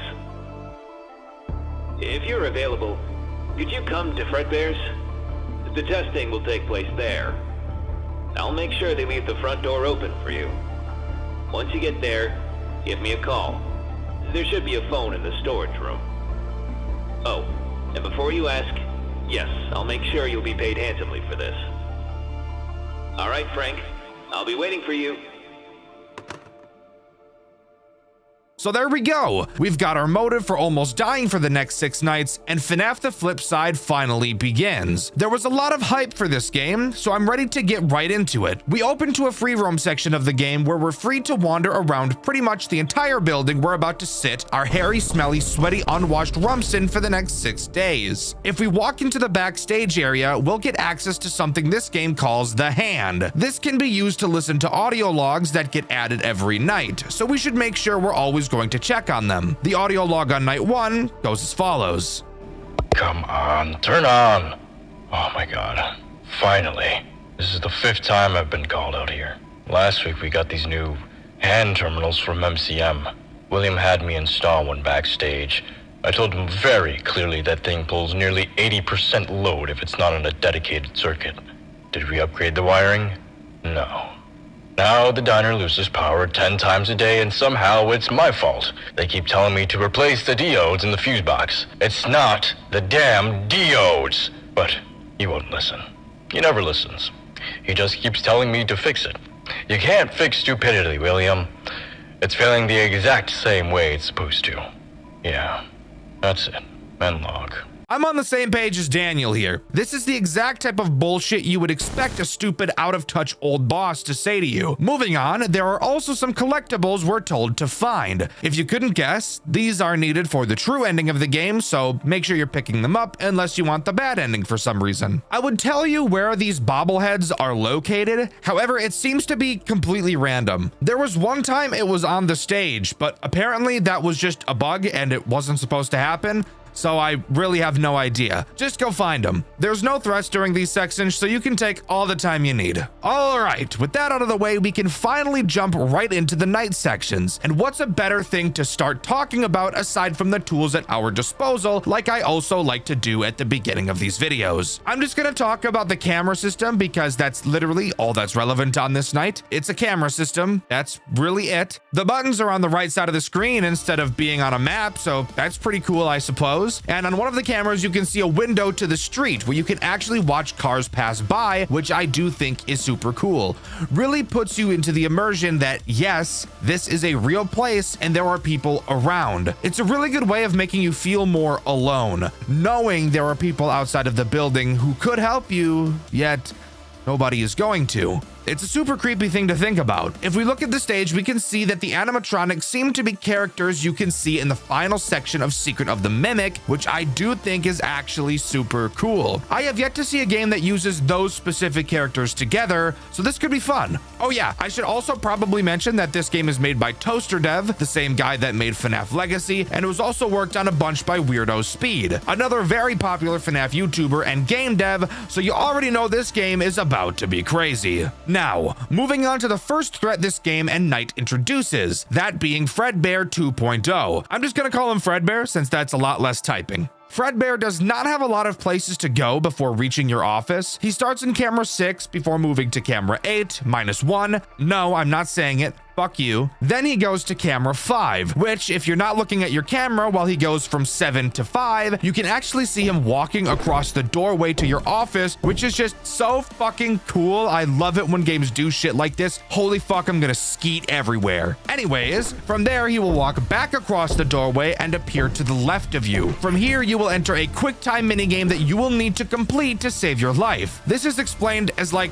some programming that you're doing to Fredbear or something. I don't really know. We don't even lay our hands on him. You will have to use WASD for this minigame. When he enters your office, a timer will appear along with one of the letters. You will have to press through multiple of the letters before the timer runs out or he eats your butt. If you ever mess up a key press, you don't die immediately, but the timer will drop by a few seconds, making it all the more likely it'll eat your butt. But if you can defend yourself from him, he'll teleport back to camera 6 and the cycle will repeat itself. I guess I should also mention that when he's making his way to your office, your cameras will turn yellow with a message telling you that Fredbear is coming. But you shouldn't really need that since you'll be able to hear his loud ass clanker feet making their way towards you. But with that, this night is easy and we can move on to the first post-night minigame. This post-night minigame is very annoying, I can't even lie, and for a reason that really shouldn't even be apparent, yet apparent it is. The goal of this minigame is to repair Fredbear. The way we do so is both easy, yet doesn't really make any sense. We'll have to pull up our maintenance monitor and drag several shapes into their respective places. You know that square hole game everybody had as a kid? Yeah, it's that. Why the fuck does this fix Fredbear? I literally have no idea at all. Every time you successfully drag a shape, your progress will increase by 2%. Get it to 100 and you complete this minigame. However, you may have noticed I haven't complained about anything yet, which just can't be the case. Fredbear will randomly attack you throughout this minigame. Dealing with him is simple. When he attacks, he automatically pulls your monitor down, and all you have to do is quickly boop his nose to reset him. Apparently, his nose is a button that resets his facial recognition. Sure, buddy. Just say you took inspiration from FNAF shitpost. It's okay to admit it. I know, I'm a genius. Now, that's not a problem. No. The problem is these stupid fucking shapes. You would think that the shape at the top that you have to drag would change each time you drag the shape and drop it where it needs to go. But no, that would make too much sense. Instead, what really happens is that the shape will randomly change every 1.5 seconds, regardless of whether you're holding it or not. So you could be just about to drop the square into the square hole, and all of a sudden it turns turns into a fucking rhombocosydodecahedron at the last second, and now you lose. And what does losing mean? Well, it drops your progress by 20%, and each shape only gives you 2%. Are you fucking me in my dick hole right now? You've got to be kidding me. That's so rape. Oh yeah, and since I'm saying semi-offensive words, I might as well add another one to the list. I saw a guy in my comments recently who timestamped the first time I said the dreaded R word in my video. My guess is they're doing this in a piss-poor attempt to be passive-aggressive, so here, this one's just for you, retard. Moving on to Night 2. Night 2 begins with a free roam section. Of course, we could just start the night, but why do that when we could listen to an audio log instead? Yippee! Hello? Is this thing on? Finally! I need to get this on record, because if I don't, I'm going to lose my mind. I've had to clean out the fridge in the kitchen again. This is the 5th time this week. The 5th! Isn't this supposed to be the janitor's responsibility, or maintenance, or literally anyone who isn't the head chef? Because last I checked, I was hired to cook food. Yet here I am wondering how this place is still legally allowed to operate. And the fridge? Oh my god, the fridge. I don't even know where they dug this thing up, but it's like it was designed to ruin food. Milk spoils in 2 days. It's not even refrigeration. It's practically accelerated decomposition. I swear it'd be safer leaving the food out on the counter. And don't even get me started on management. William especially. Every time I bring this up, he waves off like it's nothing. We'll look into it. Yeah, sure. You've been looking into it for months. We've poisoned what? 5 customers because of it? 5! Yeah, I can't do it anymore. I quit. Once again, just adding to the conclusion that William is an out-of-touch boss. Who would have thought? It's not like he does really questionable weird shit like all the time. That would be absurd. Oh yeah, grab a bobblehead wherever the fuck it is, and we can jump into the night section. Night 2 introduces one new threat, that being Spring Bonnie 2.0, who, of course, I will just be calling Spring Bonnie since that's easier. And Spring Bonnie also isn't too big of an issue, but could easily become a problem if you let him get out of hand. Occasionally, Bonnie will move into what I will call his attack mode. When he enters attack mode, he will make a sound cue and move from camera 6 to camera 8, then to 7, followed by 6, and finally into camera 3. From there, he'll just fucking kill you. While you can't put Bonnie back on stage, you can move him away from you. And how you do so is probably exactly what you expected. Audio lures. Only certain cameras in the building actually have places that can use audio,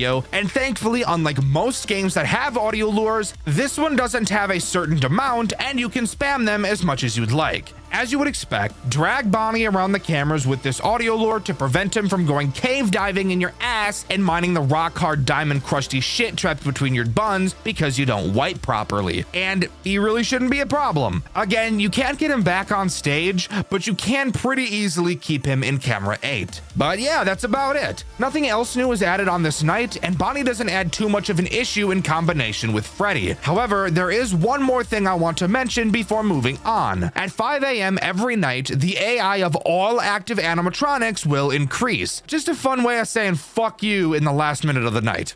Amazing. On to the Night 2 post-night minigame, which is nowhere near as frustrating as the first. This time we're fixing Spring Bonnie, and the pattern for completing it is the same. The only difference is the minigame itself on the monitor, and how to deal with Bonnie. Dealing with him is simple. When he attacks, just use the speaker to play music and he'll calm down. Now for the minigame, which I actually really like. A small rectangle will bounce back and forth across the screen. In the center of the screen, you'll see a little bar. As the moving rectangle passes over the bar, you'll have to press space. For each successful press you make, you'll gain 2 to 4% progress at random, and the rectangle will start moving a little faster. If you ever miss a press, you'll only lose 5% power, so clearly they were out of their fucking minds when they designed the first minigame, but who knows. Anyways, one more thing I should mention is that after each minigame, we get a number for a code that we can type into the hand unit during the free roam sections. So yeah, just make sure you're writing those down. Night 3 once again starts with a free roam section, so let's grab that random bobblehead and listen to the audio log. Okay, it's recording. Quick note for management, since apparently nobody believes me. That little vacuum robot we got from MCM, the Cleanovac, yeah, it's not really helping. Every party, some kid grabs it and shoves it somewhere disgusting. trash cans, sinks. Today, it was in the toilet. The toilet! I'm the one who fishes it out with gloves, and I'm the one who has to clean it, dry it, fix it. Every single time. It's a vacuum, not a toy. If I find it in the toilet one more time, I'm not saving it. I'm letting it die, and I'm telling William it was water damage. Yeah, that's all. Bye. In case you guys were interested and couldn't tell, that character was played by me. And the name they gave that character is incredibly clever, being a triple entendre. Love you guys. Anyways, yeah, I find it funny how I talk about how much I hate kids in my videos, and then I get to play a character in a game who yells at kids. Perfect for me. Let's move on to the night section. Night 3 introduces one new threat, that being Monty, who apparently wasn't supposed to be able to move, but yet he does, so fucking awesome. I just love that so much. Monty's pretty easy overall, and he also introduces a new mechanic, that being the curtain directly in front of you, which you are able to hold closed. This will obviously be how you defend yourself from him. When Monty goes into attack mode, he will make a loud sound cue and move into camera 3. Inside of camera 3, he will move through 3 phases like Foxy before moving to your doorway. Something very weird about him is, unlike other characters, where when they move in the cameras briefly flicker to cover up the movement, Monty's movements don't do this, so you just kind of awkwardly watch him snap into place, which just feels really weird. Once Monty jumps in front of your doorway, just hold the curtain closed until he leaves. Henry, who, by the way, is the guy on the phone at the beginning of each night, tells us that we should really be keeping an eye on him once he leaves the stage, which would make me think that, like Foxy, watching him on the cameras will stall him. However, as you'll find out, it actually doesn't do that at all. Monty doesn't make the night a whole lot more stressful quite yet, as when Monty enters your doorway, he makes a really obvious sound cue, so you don't really need to watch him on the cameras at all. The best thing to do at this point is sit on camera 8 to watch for Bonnie, and only ever pull down the monitor when getting attacked by Monty or Fredbear. Both Fredbear and Monty can attack you at the same time, but luckily the devs thought of this and made it not complete RNG aids, because if Fredbear attacks while Monty is at the curtain, then the curtains won't close and you'll be safe to deal with Fredbear. And if Monty arrives during Fredbear's attack, then you can quickly close the curtains and they'll stay closed throughout the attacks. Thank you so much, you two. I could give you a kiss on the mouth for real. Anyways, time to move on to the post-Night 3 minigame. And of course, with Monty being introduced, he is who we're fixing on this night. Once again, the only changes are the minigame and how to defend yourself. On the bottom shelf in the room we're in, there will be a mask. And surprise, surprise, that's what you put on when Monty starts dworking in your face. The minigame is honestly really disappointing, as it's just the Funtime Freddy minigame from Sister Location, except a million times less fucking AIDS. Just hold the buttons to increase the percentage until you beat the night. Congrats, this one was boring as fuck. Let's move on to night 4. Free roam time! Grab a bobblehead and let's take a listen. Hello? Okay, I think it's working. These hand terminals are so buggy. So I just started working here at Fredbear's, first day and all that, and honestly it's kinda nice. It's cozy even. Place has that old school charm, it smells like pizza grease and cheap cleaner, but in a weird way it works. Only one tiny issue. Who the hell picked the animatronic names? Fredbear and Spring Bonnie. Like, seriously, that's what we're going with? Why Spring Bonnie and then just Fredbear? Why isn't it Spring Bear? Or Spring Freddy? Or literally anything else that matches? It sounds like 2 completely different people named them on opposite sides of the room, and nobody bothered to discuss it further. Hey, what should we call the rabbit? Spring Bunny? Cool. And the bear? Fredbear. It makes 0 sense. And it bugs me way more than it should. I can't explain why. Every time I say the names out loud, it just sounds like the branding department gave up halfway through. That's about it. See ya. Honestly, bro, reasonable crash out. Seems like the type of random shit I would complain about for filler in one of these videos. So I appreciate you doing it for me. Oh yeah, and for some reason we get another log on this night too. Is this thing on? Yeah? Okay, good. I couldn't find a complaint box anywhere, so I figure this is the only way those schmucks at corporate might actually listen. I got hired to handle plumbing and a few other bits of general maintenance around the joint roughly, 5 to 6 months ago. Might I say you people suck at maintaining a building. I can't walk 2 steps in this place without finding a new leak I gotta fix. Leaky pipes, leaky roof, leaky suits. Oh, wait. I'm not supposed to talk about that. Wait, hold on! How come this place is held together with scotch tape and prayers, yet somehow you have enough budget to pay me 16 crap loads to keep my yap shut about what I saw in the back room? You people disgust me, by the way. No, I guess I'm not one to talk. I took your blood money after all. And you ain't getting it back. My money now, suckers! Maybe having all that on the record ain't the smartest idea. How do I delete this? Maybe this button. So, this is probably my favorite log throughout the entire game. Just so goofy, yet explains some very interesting information. Probably the most important info we've got so far throughout the entire game. I also love the ending of the tape. It's just the right amount of retarded to make me giggle a little bit. Anyways, on to the night section. I sure hope the most enraging character of all time doesn't activate. Spoiler alert, the most enraging character of all time activates. Night 4 introduces a character named Bub. Once Bub moves, he will enter either camera 4 or camera 5. Something about these cameras you'll notice is that you can close vents on these cameras. From what Henry explains in the phone calls, it sounds like Edwin may have specifically designed Bub to crawl into vents for a currently unknown reason. Now, all you have to do for Bub sounds pretty easy. When he attacks, he makes a sound cue in your left or right ear. All you have to do is close the respective vent on that side of the cameras and he won't be able to get to you. Luckily, if you're being attacked by Monty or Fredbear, Bub will not be able to move. Period. These devs had every opportunity to make Bub the most frustrating character from any FNAF game ever, and they didn't do it. And I'm forever grateful for that. I would literally eat the lice out of their hair if they had lice. Now, I said Bub was frustrating, but why is that the case? He doesn't sound too bad.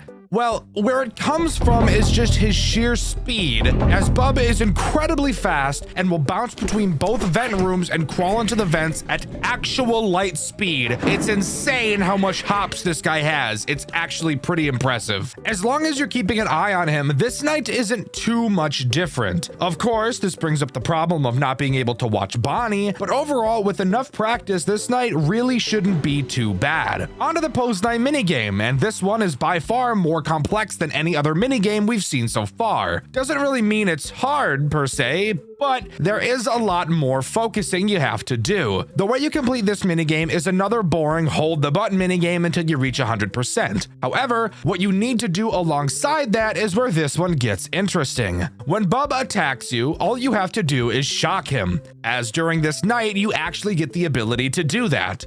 You also get access to an additional monitor this time around that acts kind of like a FNAF 3 repair panel. In it, you have to keep Bub's integrity charged and continuously charge your shock button or else it won't work. The lower Bub's integrity is, the more often he'll attack, and of course the more often he attacks, the less power your shocker is going to have. The best strategy I found was every 10% of progress I made, charge the generator and shocker a little bit. And of course, deal with Bub whenever he decides to have a seizure directly in front of you. But with that, we get another piece of the code and we can move on to Night 5. Of course, Night 5 starts with a free roam section, so let's listen to that audio log.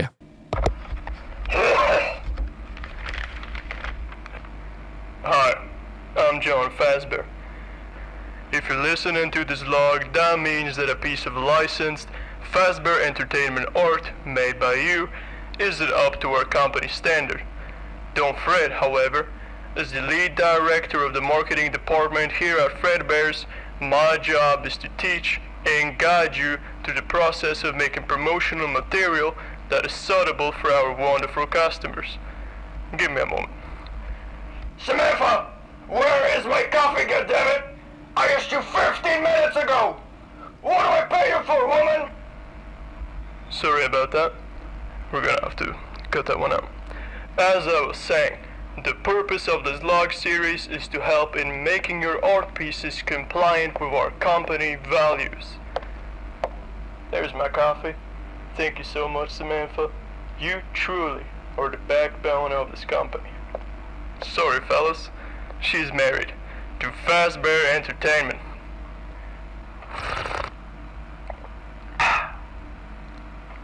Where was I? Right.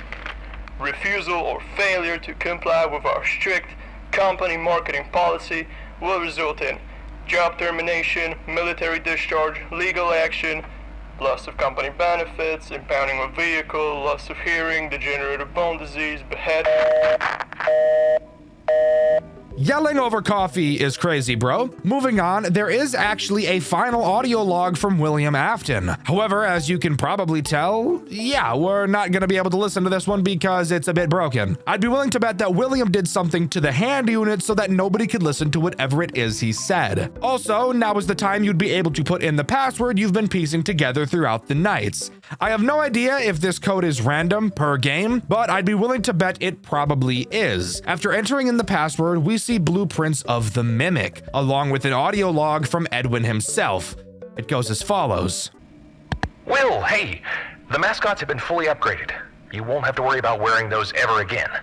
Unless you really want to, anyway. Henry will bring them in Saturday morning. I don't want to brag, but I think I might have struck gold with this one. I won't say too much just yet, but this could put MCM on the map as the greatest entertainment and carnival technology company in the country. My inventions are going to be everywhere, and you wanted me to sell the factory. Ha! Good one, Will.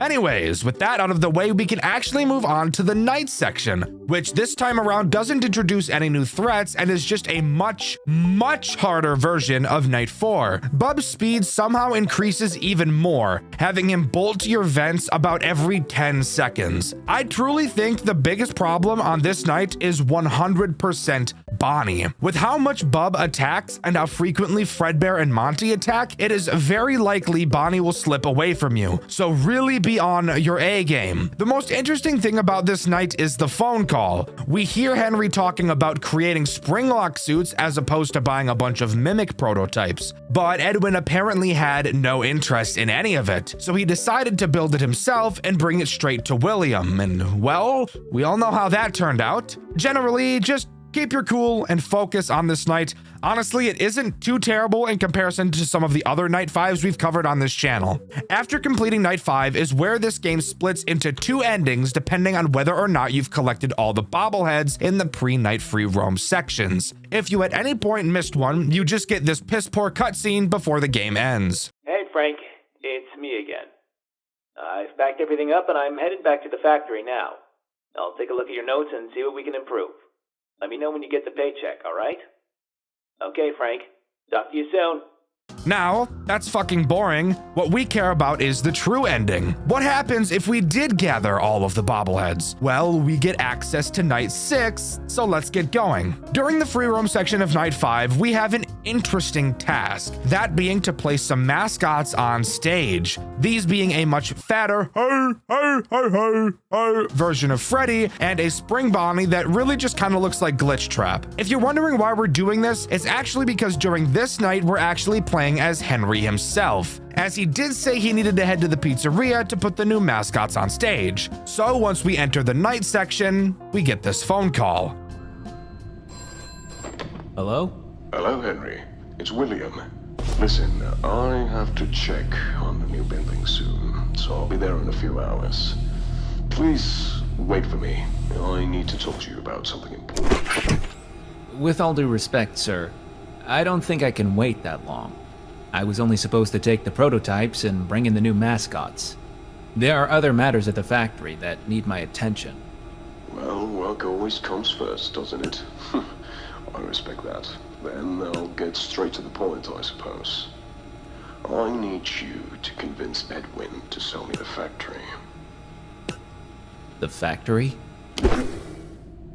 Sir, I don't think I understand. Listen, Henry. Murray's will collapse within a few years if someone doesn't step in. Edwin may be a brilliant creator, but he isn't meant to run a business. I am. Under my leadership, the company wouldn't just survive. It would flourish. More contracts, more reliable employees, and more time for him to focus on his creations.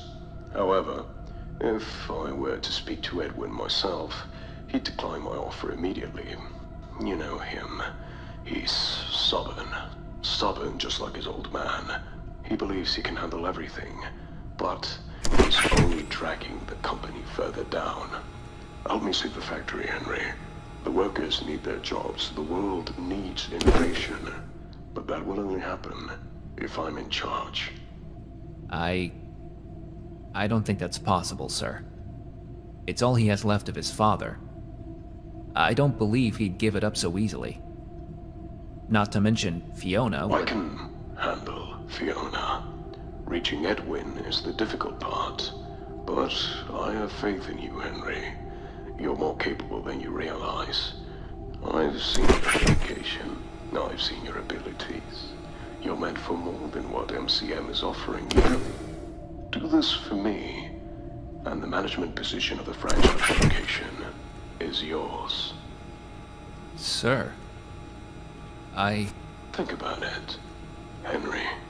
And with that crazy call, Night 6 begins, acting as this game's boss fight night. Except this time there's 2 bosses instead of only 1. Each character takes the role of 2 of the previous animatronics we've seen. So let's start by talking about the least interesting of the 2, Freddy. Freddy takes the place of Fredbear and Monty. Pretty simple to understand. He can pick either of their attacks at random and then just do them. Nothing very interesting to mention here except for the fact that he's fat as holy hell. Spring Bonnie is where this night gets a bit interesting. So I said both characters take the roles of 2 of the previous characters, but I fucking lied. He only takes the role of Bub. However, he does change how Bub's attack works. During this night, for some reason, you lose access to the ability of closing your right vent. Instead, that Freddy mask that you've seen on your desk this entire game is finally going to be put to use. If you hear Spring Bonnie attack the left vent, same as Bub, just close the vent. However, if he attacks the right side, you will have to quickly put your mask on. And I mean, like, really fast. It is fucking crazy how fast this rabbit is. Now here's the crazy part. Both Freddy and Spring Bonnie can attack you at the same time. So I recommend that every time you pull your camera down, you put your mask on, since you can deal with Freddy while it's on, and if Spring Bonnie decides to attack at the same time, you're screwed. And really, the only camera you need to be watching throughout this night is the left vent camera to be checking for Spring Bonnie, because even though he makes a sound cue like Bub, he is way fucking faster. But if you can keep yourself on your toes all night, you'll complete Night 6 and get this final cutscene.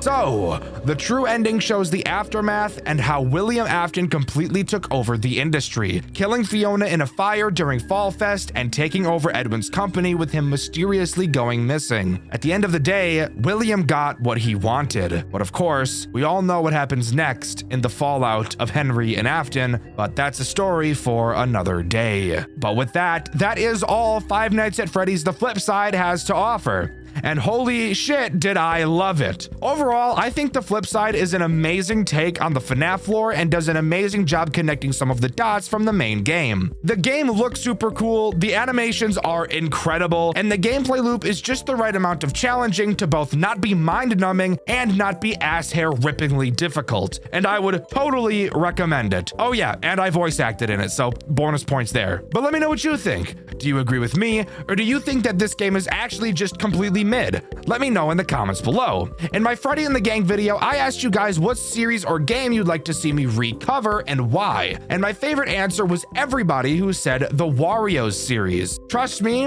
a big Wario's video is on the way. It's just going to take me a very long time to write. The question: FNAF fan games. Five Nights at Freddy's games that not many people have heard about. Obviously, there are plenty of these. This series has been around for almost 12 years, and the fan game community hasn't slowed down one bit on new releases. I personally love looking at random FNAF fan games in my personal time and finding unpopular ones that might be hidden gems. And a few months ago, I received an email from a dev with an early build of their game. I played it and thought it looked interesting, and recently I found out the full version was released. This game in question is called Jackie's Forest, a very interesting FNAF game to say the least, and that's all I'm going to say about it here. Stick around because I have my fair share of things to say about this specimen of a project, so let's waste no more time and dive into the world of Jackie's Forest. Alright, where should we start? If you said anything except night 1 to that question, then I hate to break it to you, you might be just a little bit brain dead, but that's okay. I'm here to help you through this process, so we're going to be starting with night 1. Something I really like about Jackie's Forest is that while the night sections are usually incredibly easy, each of them are completely different. So there's going to be something new to do each night, so developing a strategy is pretty much impossible. So with that out of the way, let's move on to talking about night 1, the threats we have to deal with it inside, and of course, the tools at our disposal. Personally, my favorite part of these videos is talking about the tools at our disposal, and that's funny because I'm straight up lying to you, cuh. Anyways, in the first night section, we're actually in the office. Surprisingly, we actually don't have any cameras, which I'm gonna be honest, kind of makes this entire section really boring. But please, don't click off the video. I promise this game is interesting. I wouldn't be talking about it if it wasn't. On the computer in front of us, we're able to look through our files and access a sound system that goes around the entire building. I'm willing to bet you're able to figure out what that means, but if not, allow me to explain it to you. Before I can explain it to you, however, I do need to talk about the first threat that this night introduces, Maurice. And no, not the cool guy from Madagascar. Unfortunately, it's just a disgusting fucking pig-ass, fuck-ass skunk. This motherfucker right here really likes the sound of children. So while most people dress up as monsters for Halloween, Maurice has been dressing up as Jared Fogle. So I guess he also dressed up as a monster, but it's like a little bit different because, like, you know what, it doesn't matter. Maurice will slowly make his way to your office. Shining your flashlight on the door in front of you when he gets close will reveal his rapist homo thug black boy face. Don't be filming me, brother. You got your rapist homo thug black boys over there. What the hell are you talking about?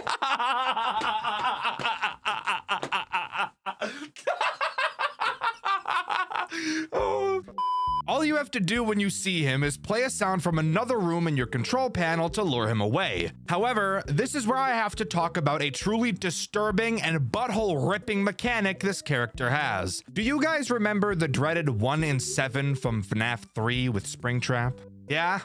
That mechanic that gives Springtrap a 1 in 7 chance to just ignore the audio lure? Yeah, well, Maurice has that too, except this time around, instead of 1 in 7, it's borderline 1 in 2, because this motherfucker does not move a goddamn inch, and I'm sick of it. The dev really thought, I know how I can make this character work. How about I make his entire mechanic just spamming a button until the player flips heads on a coin flip? Fuck him. But whatever. Once you eventually get lucky enough, Maurice will be dragged away. However, as I'm sure you could have guessed, that is not the only character active on this night, because if it was, this would easily be one of the most piss-poor sections from any FNAF game I've ever covered on this channel. So, who's the other little gooner we have to deal with tonight? Well, that would be Jackie, the character from the title of the game. You know, I always thought it would be pretty funny to make a FNAF game called Five Nights at whatever the fuck the name I choose is, and then never add a character with that name. Like,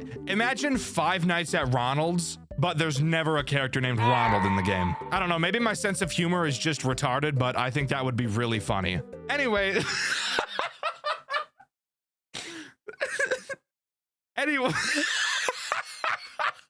Anyways, moving on to what Jackie actually does. Jackie's goal is to attack you via the window on your left. You can flash your flashlight to that window to check if Jackie is there. However, Jackie will also just make a fuck ton of noise whenever she moves. Once Jackie gets too close for comfort, all you have to do is turn the power to your office off until you hear her leave. And then you're Bing chilling, which is a quote from Martin Luther King, I'm pretty sure. But one last thing to talk about is the fact that this night is not time-based and is instead task-based. So you know what that means? No actual tasks have to be done. You really just have to click a button and wait for a loading bar to fill up and then click another button. So it's really just fucking time-based with a task-based blanket tossed over it. But once you finish the waiting simulator, night 1 will come to a close. But instead of just moving on to night 2, we instead get to talk about a post-night minigame because this game has those too. And trust me, the thought of doing a post-night minigame definitely does not make me want to put a hamster in a sock and start whipping it around like a mace. In this minigame, we need to help a squirrel pack food for a picnic.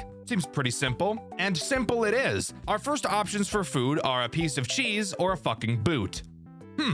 Let's think about that, you stupid retarded ass squirrel. Have you ever eaten a boot? No, those go on your fucking feet. Next, she asks us what we can eat with the cheese, and our options are crackers or a fucking broken CD.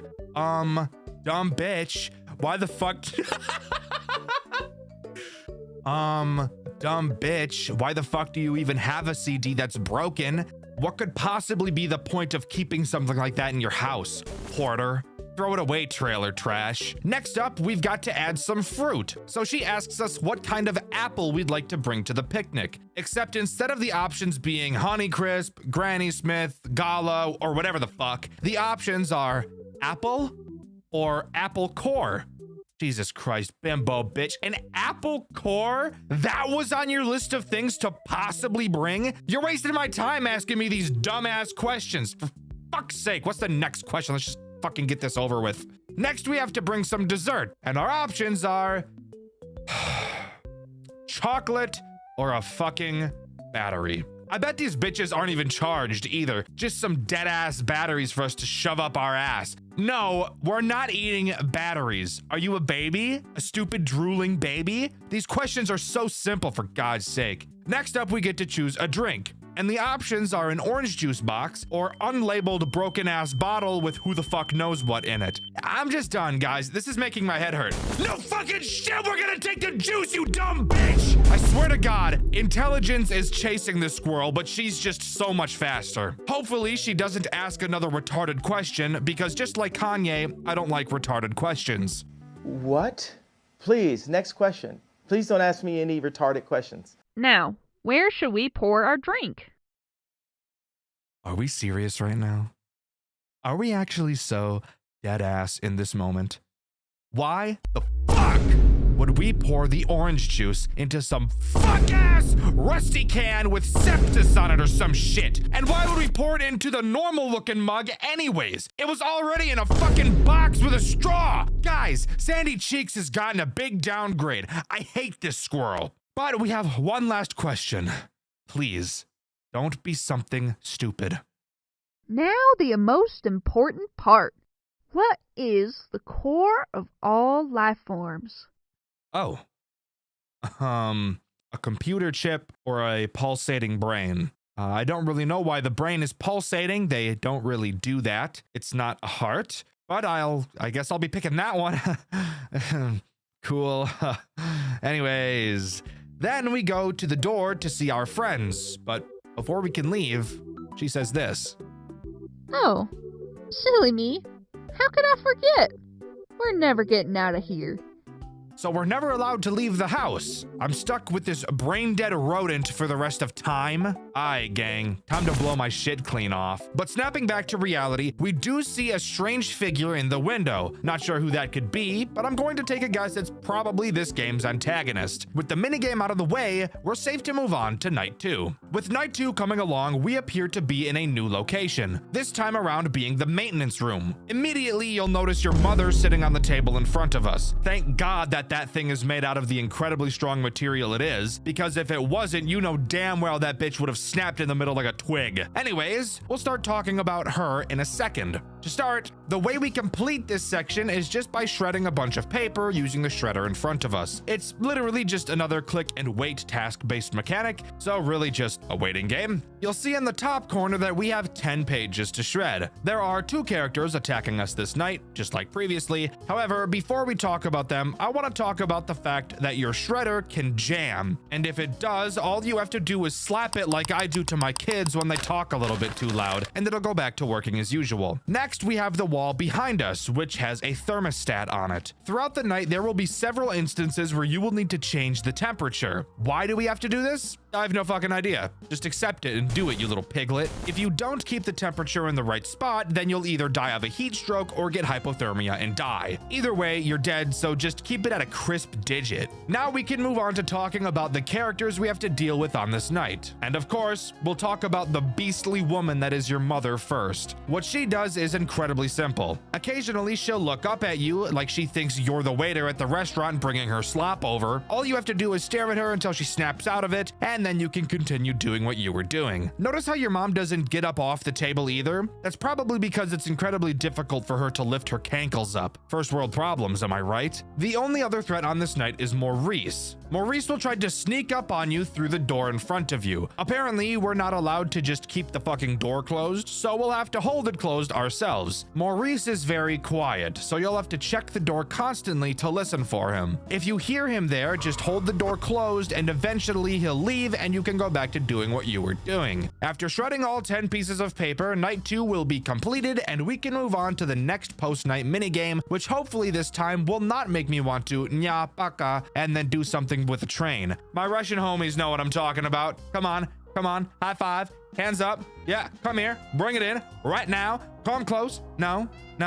Okay, that's fine. That's okay. All right, so this minigame is just nearly as infuriating as the last one is, but I'm going to try to hold my tongue for as long as I can. In this minigame, we have to help the skunk that looks like a wolf set up a tent. So of course, the first step to setting up a tent is picking the biggest bag of marshmallows we see. Literally, what the fuck is this? You don't need marshmallows to set up a tent, you dirty slut. After picking the biggest bag of marshmallows for the skunk and his fat fuck friends, miraculously, the poles for the tent appear. And I'll be honest, I'm not a big camper myself, but I'm pretty confident that that is not what the poles of a tent look like. Next, we have to pick out enough sleeping bags for everyone that will be sleeping in the tent. All right, yes, that makes sense. Finally, something here that doesn't piss me off. And when we select the correct number, somehow the tarp is placed over the tent instead of the sleeping bags appearing. Fantastic. This makes so much sense and totally isn't about to make a blood vessel in my eye explode. Next, we need to pick a super long rope. Now, at first, I thought we would use these ropes to connect the stakes that we're going to put in the ground. But instead of that, after selecting the longest rope, we just put the stakes in the ground and just punch that rope into the fucking woods or something, because as you can see, they're nowhere to be found. After we finish the tent, all we have to do is wait for the other people to arrive. Except while we're doing that, it appears that Maurice is hit by a fucking semi or something.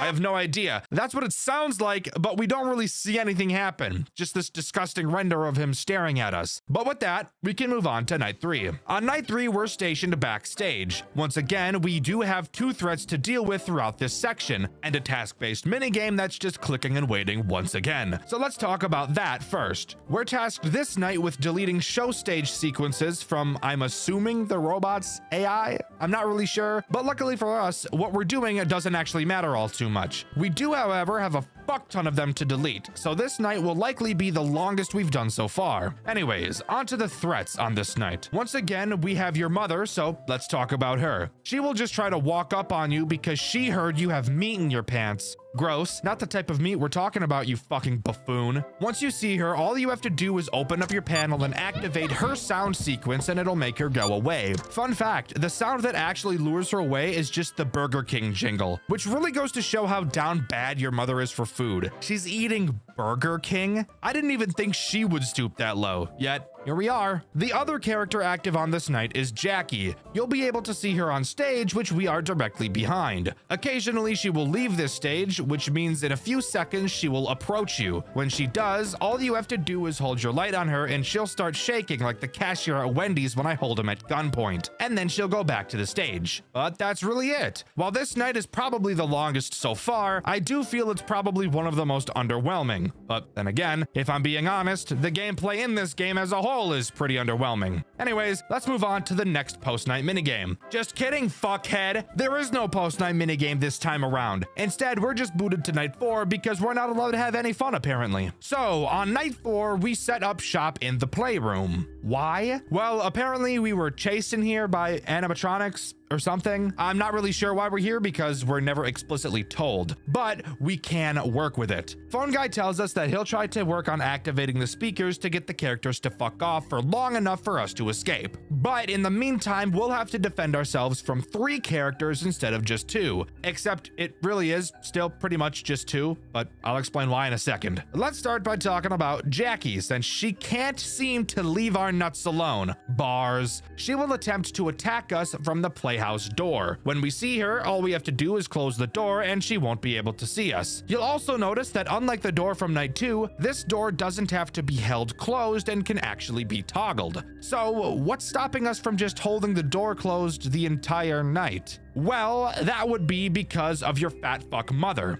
That's why. She's programmed to play hide and seek. And while the phone guy says it's to play it with the children, I personally happen to know that it's really because she plays hide and seek with the waitresses and tries to hunt down the food they're carrying out to the tables before they can get it to the customers. I'm no idiot. So yeah, all you have to do to avoid her is just not keep the door closed for too long. So she really doesn't have a mechanic. She's just a consequence to abusing another mechanic. So for that reason, I'm saying she really doesn't count as a character on this night. Who does count as a character is the actual other threat on this night.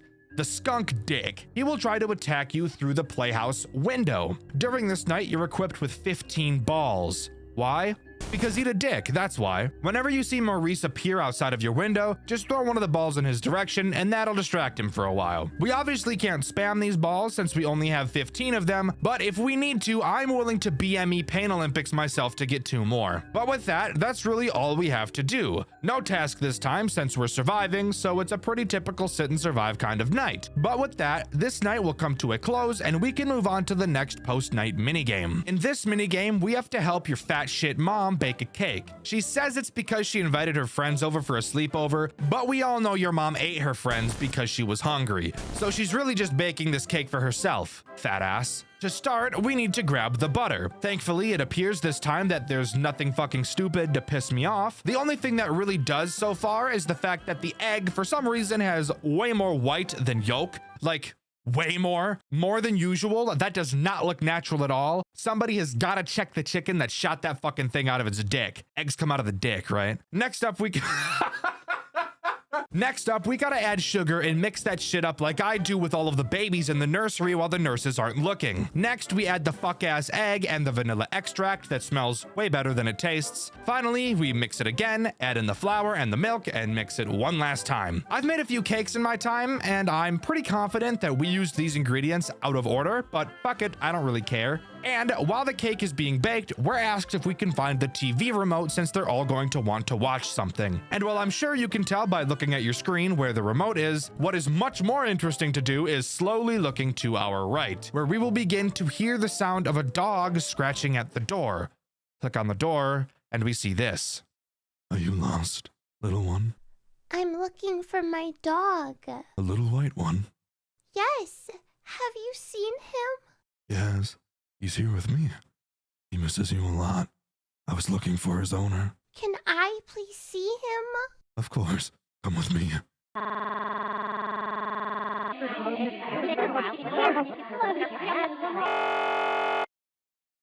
So, this dude in a rabbit mask 100% stabbed the shit out that kid, right? It's not just me thinking that? Okay, good. Just gotta make sure we're all on the same page because, and again, I'm no FNAF expert or anything, but I'm pretty confident he killed the shit out that kid. Anyways, with that, the minigame ends and we can move on to night 5. Night 5 takes place in the boiler room, and this night is something else, let's just say that. And by something else, I mean by far the most anxiety-inducing night so far. Why? Not because of how hard it is, because it really isn't that hard at all, but instead because of how long it takes to make the 2 threats go away. Let's talk about it. The first threat on this night is once again, for like the millionth time, your fat as fuck bouncy ball looking ass mother. She probably heard that it was called the boiler room and assumed that meant that's where they boil the water for all the pasta she's forcing down her throat. Fat pig bitch. Literal pig bitch. When she approaches you from behind, all you have to do is hold the gate closed until she leaves. The other character, Maurice, is who makes my nerves ache like they're exposed and somebody clapped as hard as they could with them in between them. When he appears around from the corner looking at you all seductive like, all you have to do is turn to the massive valves in front of you and turn the smallest one at the bottom right. This will cause a whistling sound to play, which is supposed to scare him away. Except, here's the funny part. Do you remember how during night 1, he had a very large chance to just not fucking listen to the sound cues at all? Yeah? Well, he does that here as well. Isn't that just so fucking awesome? Hell yeah, it is. We love that. This is why this section is so nerve-wracking, because this dude just doesn't ever leave. I love it. Anyways, on to what we actually have to do to complete this section. It's pretty simple. The phone guy will slowly read off different pipe colors in a specific order, and we'll have to turn the corresponding pipes in the boiler room in the correct order to complete the night. Very easy, but not so when the fucking skunk won't hop up off me. Once we get close to turning all the valves, you'll notice that if you turn around, the stupid squirrel will be present instead of your mom. Very weird, since as far as we were aware, she wasn't supposed to be showing up at this time, so why is she here? After finishing all of the valves, the building shakes. Turning around, we'll see the gate is open and the squirrel is gone. And soon after that, the building shakes again and we black out and the credits roll. Closed down restaurant is burned to the ground by boiler failure. Last night, the restaurant, Jackie's Forest, is burned down to the ground due to an explosion caused by a lack of maintenance of the boilers. The building had been abandoned on January of this year, and it was rumored that the explosion was caused by a lack of proper maintenance from the workers when leaving the building. One casualty was reported, as only one body was found in the remains of the building, crushed by rubble and burned to a crisp. It is theorized that this may have been a burglar or homeless person, as the building wasn't operating and didn't have any workers in it. The 4 animatronic performers the restaurant was known for were found in unusable conditions and will be relocated to a storage facility owned by the company. And that nets us this game's bad ending. Now I know what you're thinking, and trust me, I'm thinking the same thing. How the fuck do we get a good ending in this game? And please, dear God, tell me it's not that I have to collect a random item in each night. Well, thankfully, no, we don't have to do that. Instead, during the boiler room night, if you just completely fucking ignore what the phone guy says and spam the shit out of all the valves, for some reason, the whole building shakes and we get teleported to a room with an elevator. Entering the elevator, we get the following cutscene. Eddie, I told you to stay in the boiler room. What are you doing? You're in grave danger. You, can't leave the boiler room, much less go into the elevator while the building is falling apart. You have to turn around and leave now. I don't think you're listening to me. I said turn around. Go back to the boiler room. You are not supposed to be in the storage. Not only is it unsafe, but there is confidential stuff down there. You have to leave now.